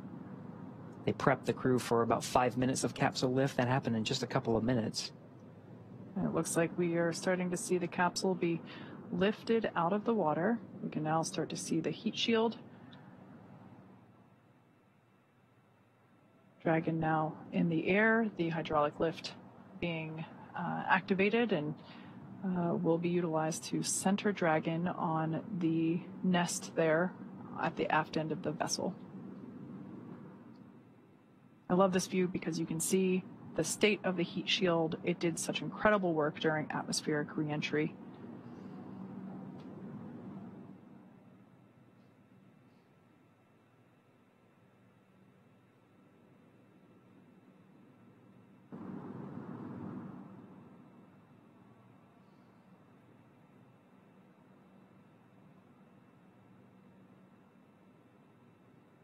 Dragon Endeavour now placed into the nest of our recovery vessel, Megan.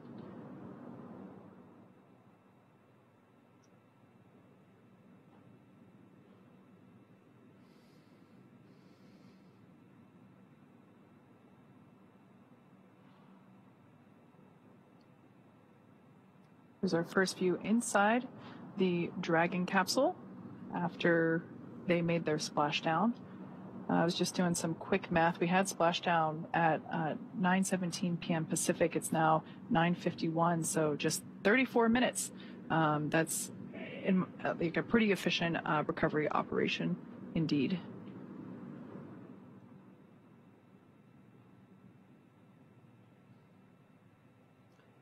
See the cabin lights on the inside the Dragon are off as the crew patiently waits for the recovery forces to do their job and get them out of the water and, of course, ready for egress.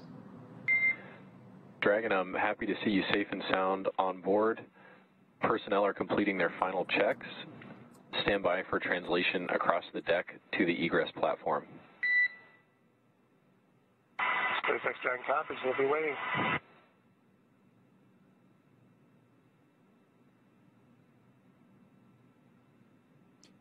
That translation that was mentioned is a physical movement of the Dragon nest, the view you're seeing now. The capsule itself will be moved further inwards into the recovery vessel, where there is a platform waiting, and you can sort of see in the middle of your view of Dragon, there is that nice square feature that is the side hatch. When the Dragon nest moves into the recovery vessel towards that platform, it allows the recovery teams that are on that platform to perform the operations of opening the hatch. The teams you've seen so far have been responsible for the rigging and the operation of the hydraulic lift to bring the Dragon capsule onto the Dragon nest. Now they'll hand it over to the teams that will get the Crew-6 astronaut and cosmonaut safely out of the capsule. Yeah, it's important to note that all 4 crew members will be getting assistance from the recovery teams while they exit the capsule. You know, it's the same process for any returning crew from a long duration mission. And it makes sense because returning to, you know, our environment here with gravity can really wreak havoc on our bodily systems and especially those that are responsible for balance and control. So we will be providing assistance, but I'm sure we will be seeing smiles and thumbs up along the way. Yeah, that's one of the main reasons. Of course, we've been talking a lot about the operations, but really we should mention the science Of course, the reason the Dragon is returning from space is because their mission, the Crew-6 astronauts and cosmonauts, was a 6-month expedition on board the International Space Station, an orbiting laboratory for science, maintenance, technology demonstrations. It's the lab that allows gravity to be taken out of the equation, and you can find some new and interesting things about many different parts of science: physical science, biological sciences, and of course human sciences. You can learn a lot about the human body, and that's very necessary for learning how humans adapt to space and, of course, returning from space to a one-gravity environment. Very necessary for understanding how to send humans further into the solar system, to the moon and to Mars.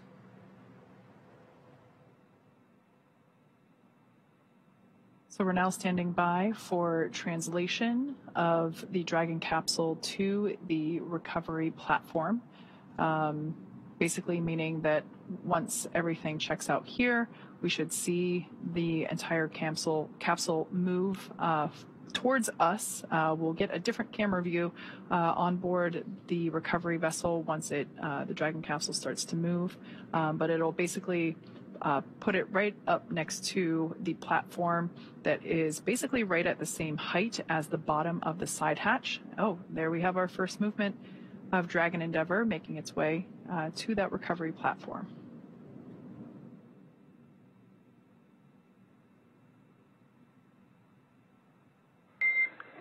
Dragon, I'm noticing the cabin lights are off. I'm wondering if you had them off specifically for re-entry. SpaceX Dragon, we did, and you turn them on us. We're enjoying the nice calm lighting. What do you turn the back off again? Good. We're enjoying the lighting. We have to see what's going on outside this way. No worries on the lighting. Fine with the lights off. I imagine your re-entry was pretty amazing. Side hatch opening should be any minute now, and I think that's about it for me working with you all tonight. It's great to see you back. Steve, Woody, Sultan, Andre, happy to have you back home safe. And we're happy to be back, and we look forward to catching up with you again real soon. Take care.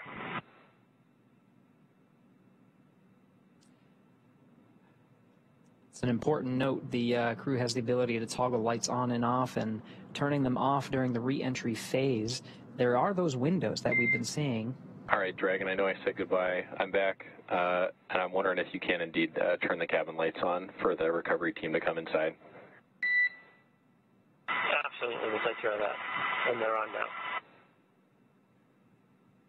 So we'll be seeing those lights turn on here momentarily, but again, they've been off in this configuration, so if you're trying to imagine what the crew was experiencing during re-entry, it was with the darkness, but there are those windows on the Dragon itself, and through the plasma buildup, they were able to see some of the plasma come through the windows and really get to experience the full experience that is re-entering from space into the Earth's atmosphere, and just sit back and relax and enjoy it.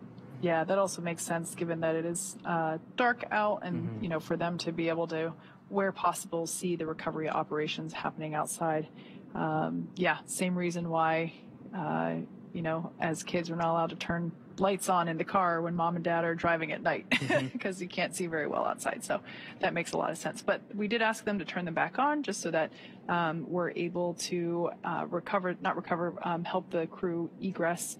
And once the side hatches open, the flight surgeon will be the first person to poke their head in and just do a quick thumbs up scan of all 4 crew members to make sure everything is good. But what we're doing right now on the outside of the capsule, we're doing additional safety checks. We saw momentarily some of the recovery team, they had face masks on. This is personal protective equipment, or PPE. It's basically a respirator to allow them to breathe clean air. They're just going to do some additional sniff tests for any lingering hypergol vapors. Once again, the onboard propellants that we use, nitrogen tetroxide and monomethylhydrazine, are toxic if you know, we come into contact with them or we breathe those vapors. So just that, once again, ensuring full safety for the recovery team on board, as well as the crew as we prepare to open that side hatch. We want to make sure that none of those vapors are lingering. Side hatch, if we get these views from the inside, we'll also be able to alternate from the outside, is now open. You see the recovery team is open and waving to the crew. First humans that the Crew-6 has seen on the ground in 6 months. Looks like we got some fist bump action, thumbs up. Seems like the crew is in pretty good spirits after their journey back home. We're not getting audio, but I am getting reports that on the recovery ship there was a big round of applause from all the recovery team on recovery vessel Megan as soon as that side hatch opened for the crew, congratulating them on a successful mission and successful return home.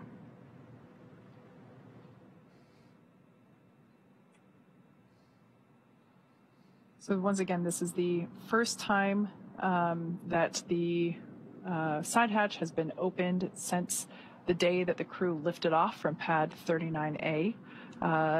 This side hatch is not utilized while they are on station. We use the forward hatch, or the hatch located at the top of the Dragon capsule, for ingress and egress to the space station. So this is the first time that the side hatch is open, and like you said, Gary, their first breath of fresh air since their departure.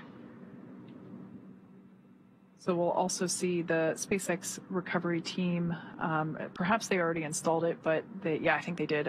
It's a protective casing around the side hatch. As we mentioned before, we do reuse these capsules. This is actually the 4th flight for this particular capsule, so to help make sure that we protect the hardware as well as the spacesuits themselves, we want to make sure that that side hatch has a little bit of protection. So there's a small piece that they put around the edge to help protect it.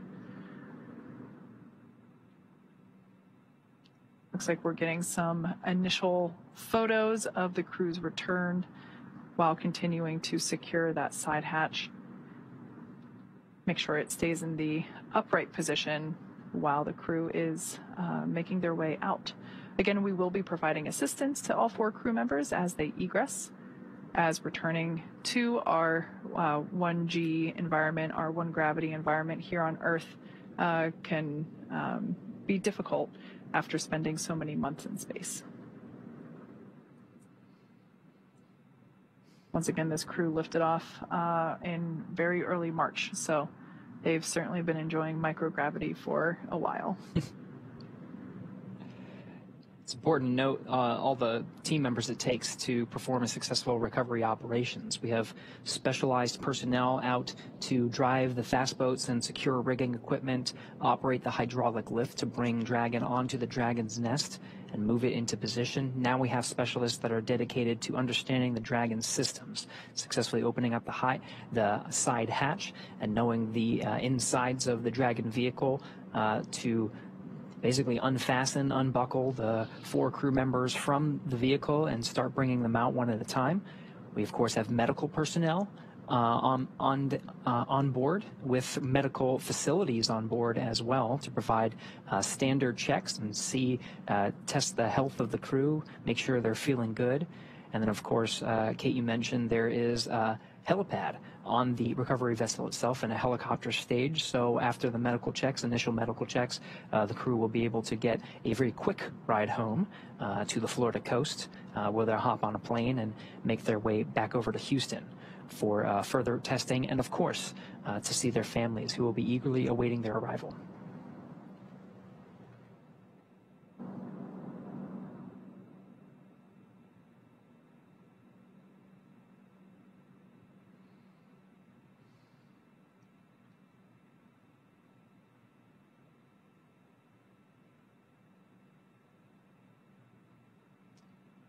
It's important to note that Stephen, Woody, Sultan, Andre will be getting assistance from these recovery teams while exiting the capsule. This is the same process for any returning long-duration crew members as returning to the gravity environment can be a big toll on the vestibular system, responsible for maintaining balance and motion. So safety, again, is our #1 priority with this operation. You'll see the crew members helped out of the capsule one by one and assisted the few feet to the medical quarters on aboard the boat. If you've ever watched crews return on a Soyuz, this is the same process when astronauts are carried from the capsule to waiting chairs and then carried to waiting medical tents. This is also a period where anytime critical cargo can be recovered from the spacecraft, they're positioned right underneath the crew members, and they can be brought back into port relatively quickly. Once the ship and capsule return to shore, the recovery team will perform additional inspections before loading Dragon onto a flatbed truck at the SpaceX facility in Cape Canaveral for post-processing.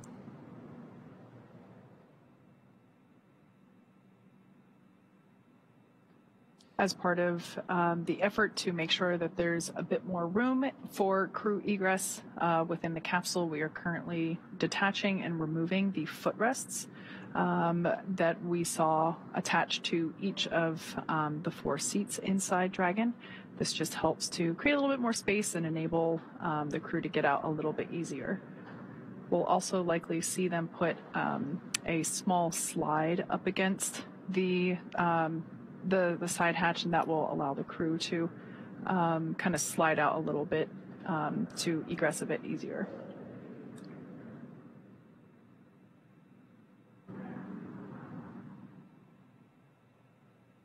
Yep, there's that slide. It's like they've done this before. Yeah, we've done it just a few times.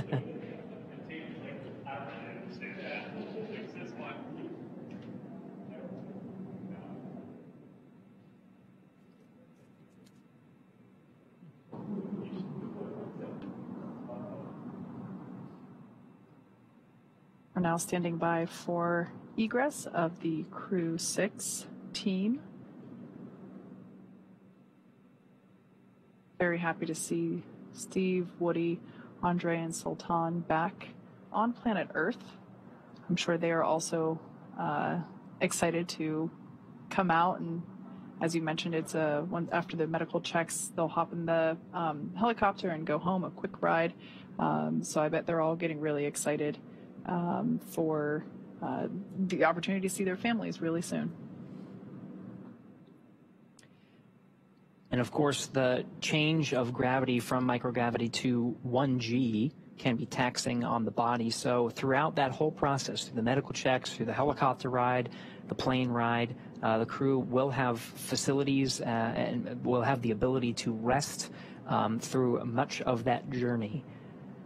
As, of course, this has been a taxing journey for them, and they'll have well-deserved rest along their journey back home to Houston.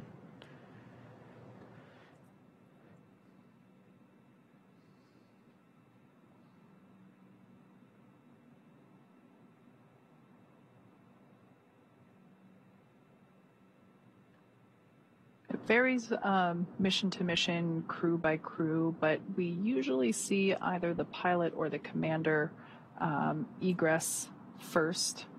So with this view here, Commander Steve Bowen is in that left seat and pilot Woody Hoberg is in the seat on the right.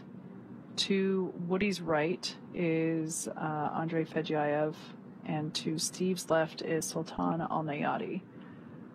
So usually it makes it easier if the center seats are vacated prior to the 2 mission specialist seats, but it really varies crew to crew.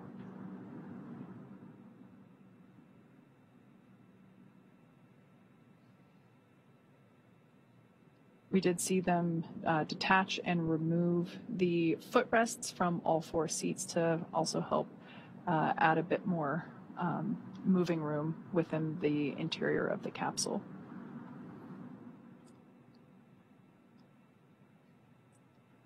There's a series of checks, so it's not as easy as just unbuckling and getting out of your seat.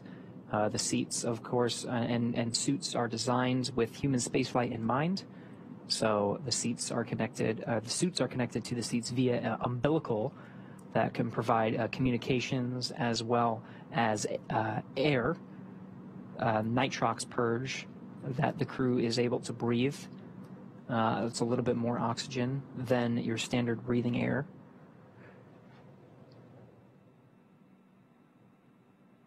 And so there is some technical specifics to get them egressed. So it is quite a process. So we're just standing by for them to get out of their seats. Does look like Steve will be the first out.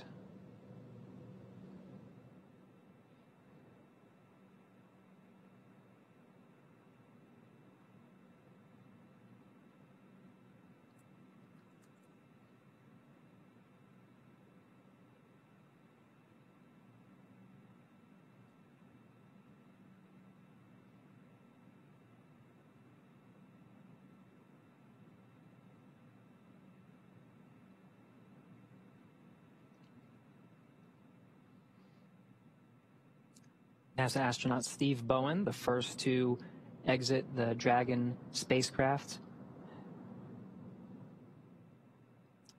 I think I see a big smile on his face.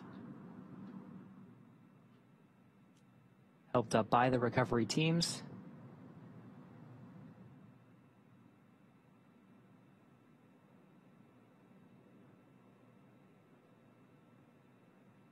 Now being seated in a rolling chair to help move him back to the medical bay, where he will get a quick checkout with the flight surgeon. And again, this is standard procedure. We can see some applause happening on deck. Looks like our pilot, Woody Hoberg, will be the next to egress.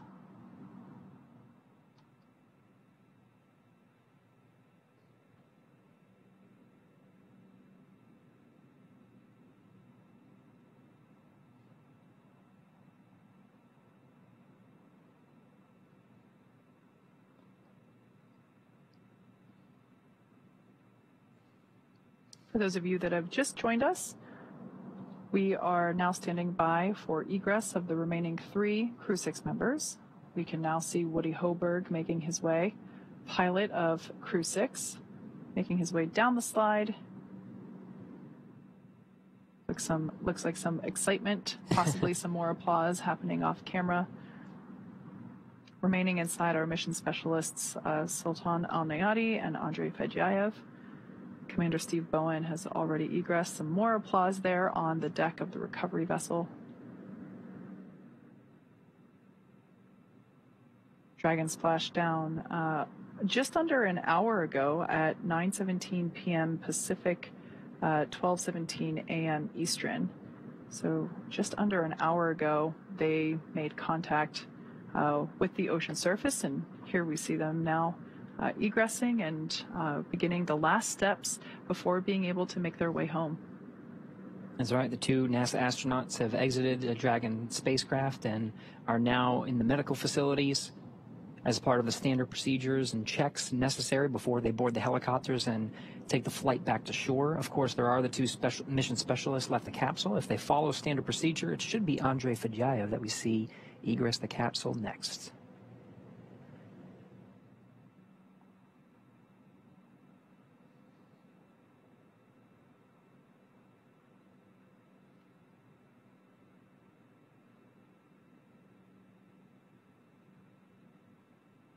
Gary, you mentioned standard procedure. I think that's an important thing to note, that in addition to the teams rehearsing both joint operations, everywhere from pre-flight training to the things that they were doing in space to the things that they were monitoring while Dragon was on orbit and making its way home, everything is very carefully choreographed in terms of the process in which we execute these operations. So even from a recovery standpoint, you mentioned before that our recovery times from the first time we did this with humans on Demo 2, again using this same capsule. This capsule has flown 4 times now. Our operations have gotten more efficient, and they are documented step by step. And so of course, whenever it comes to egress, there is a little bit of flexibility that if a crew member needs or wants to egress sooner than later, we can do that. But generally, as I mentioned before, we do try to vacate the 2 center seats first. We can now see 2 more leg rests being removed footrests being removed from the seats inside the capsule, again, just to create a little bit more room. Yeah, you mentioned the efficiencies, Kate. We're inside of an hour now, and this is from the moment of splashdown at 12:17 p.m. Eastern. It's now 1:14, or 12:17 a.m. Eastern, rather. So it's now 1:14 a.m. Eastern, and we're seeing the 3rd crew member egress. So we're just an hour, really, after splashing down that the crew is able to set foot on the recovery vessel.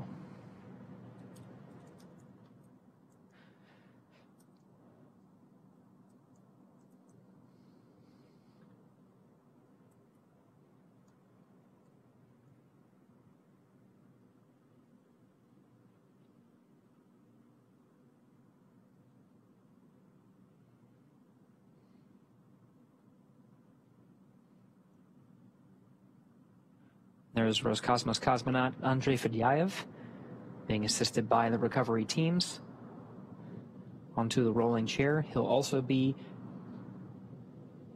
positioned over to the medical facilities.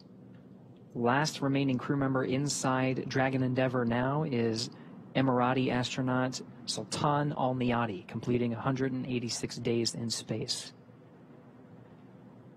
Got some happy waves there from Andre. More applause.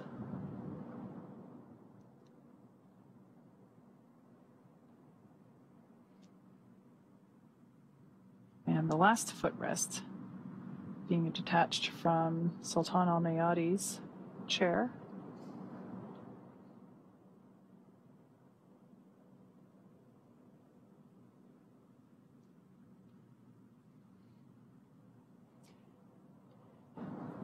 You can see SpaceX and Emirati recovery personnel positioned outside the Dragon capsule, ready to receive Sultan Al-Niyati.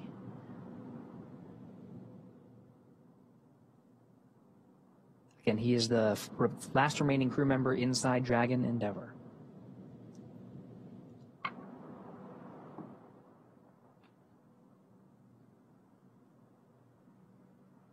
And if he makes it out in the next minute, which it looks like he is, it will be exactly 1 hour on the dot after making splashdown. Not bad. 60 minutes exactly. So once again, nominal operations are to assist all crew members to the medical bay. The return to gravity can be pretty jarring on the human body. So we slide them down a little Dragon fun slide, assist them into the wheeled chair, and roll them over to the medical bay. And just like that, the 4th crew member, 1 hour exactly on the nose since splashdown, has now egressed from Dragon Endeavour. Looks like smiles and waves and applause all around. All right. All 4 crew members have egressed Dragon successfully. So now that Steve, Woody, Sultan, and Andre are safely back home on Earth and getting checked out by the NASA medical teams and, of course, the international teams, we're going to wrap up our live coverage of their return. This all kicked off on March 2nd, 2023 from historic Launch Pad 39A at the Kennedy Space Center in Florida. After a successful liftoff and separation from Falcon 9, Steve, Woody, Sultan, and Andre made a 25-hour flight on board Dragon to the International Space Station. Since arriving at the station, they spent nearly 6 months as members of Expedition 68 and 69, executing science experiments, spacewalks, and repairs while aboard the orbiting laboratory. Actually, more than 6 months. That's right. And their journey home began about 18 hours ago on September 3rd when they closed the hatch to Dragon and undocked from the space station at 4:05 p.m. Pacific time. Then, after 5 successful departure burns and a phasing burn to line up their orbit, Steve, Woody, Sultan, and Andre rested for a few hours before waking up to prepare for re-entry this morning. We jettisoned Dragon's trunk and performed our final on-orbit maneuver, the 16-minute-long deorbit burn, at 8:24 p.m. Pacific time, 3:24 GMT, and that is what put Dragon on its path home to Earth. The spacecraft re-entered the Earth's atmosphere and slowed its descent with successful deployments of 2 drogue parachutes, followed by 4 main parachutes, and with final splashdown occurring off the coast of Florida near Jacksonville at 9:17 p.m. Pacific time, 4:17 GMT. Following that successful splashdown, we saw the SpaceX recovery experts move in really quickly and prepare Dragon Endeavour for its lift onto the recovery vessel. And just almost exactly an hour following splashdown, we saw Steve, Woody, Sultan, and Andre make their way out of Dragon and into the recovery ship's medical facilities, safe and sound. So after the medical facilities and medical checks, they'll catch a helicopter flight back to shore where they'll transfer to the aircraft that will take them home. Steve, Woody, Sultan, and Andre will take a NASA plane for the short flight back to Houston, and later Andre will fly back to Russia and Sultan to the UAE. They'll be reunited with families to bring an end to the mission. It's been an honor and a privilege to share their journey with all of you as we continue in this new era of human spaceflight. Return today marks the end of the direct handover that we just executed after successfully launching the Crew-7 mission to the space station just a little over a week ago. It has been an incredible honor and joy to share this mission with the public. All the teams from SpaceX and NASA continue to work hard to keep America leading the world in human spaceflight. Continue to follow SpaceX and NASA online and on social media for updates for the very latest on crew and cargo flights to and from the International Space Station. And we'll continue to share the progress of Steve, Woody, Sultan, and Andre on social media as they travel back home. We also have a post-splashdown media telecon coming up at approximately 11 p.m. Pacific, 2 a.m. Eastern, where leadership from NASA, the UAE, SpaceX will share a final update as we conclude this successful mission. So we'll say thank you one more time for tuning in and cheering on Steve, Woody, Sultan, and Andre as they made their return back to planet Earth. From all of us at NASA and SpaceX, welcome home, Crew-6. So long.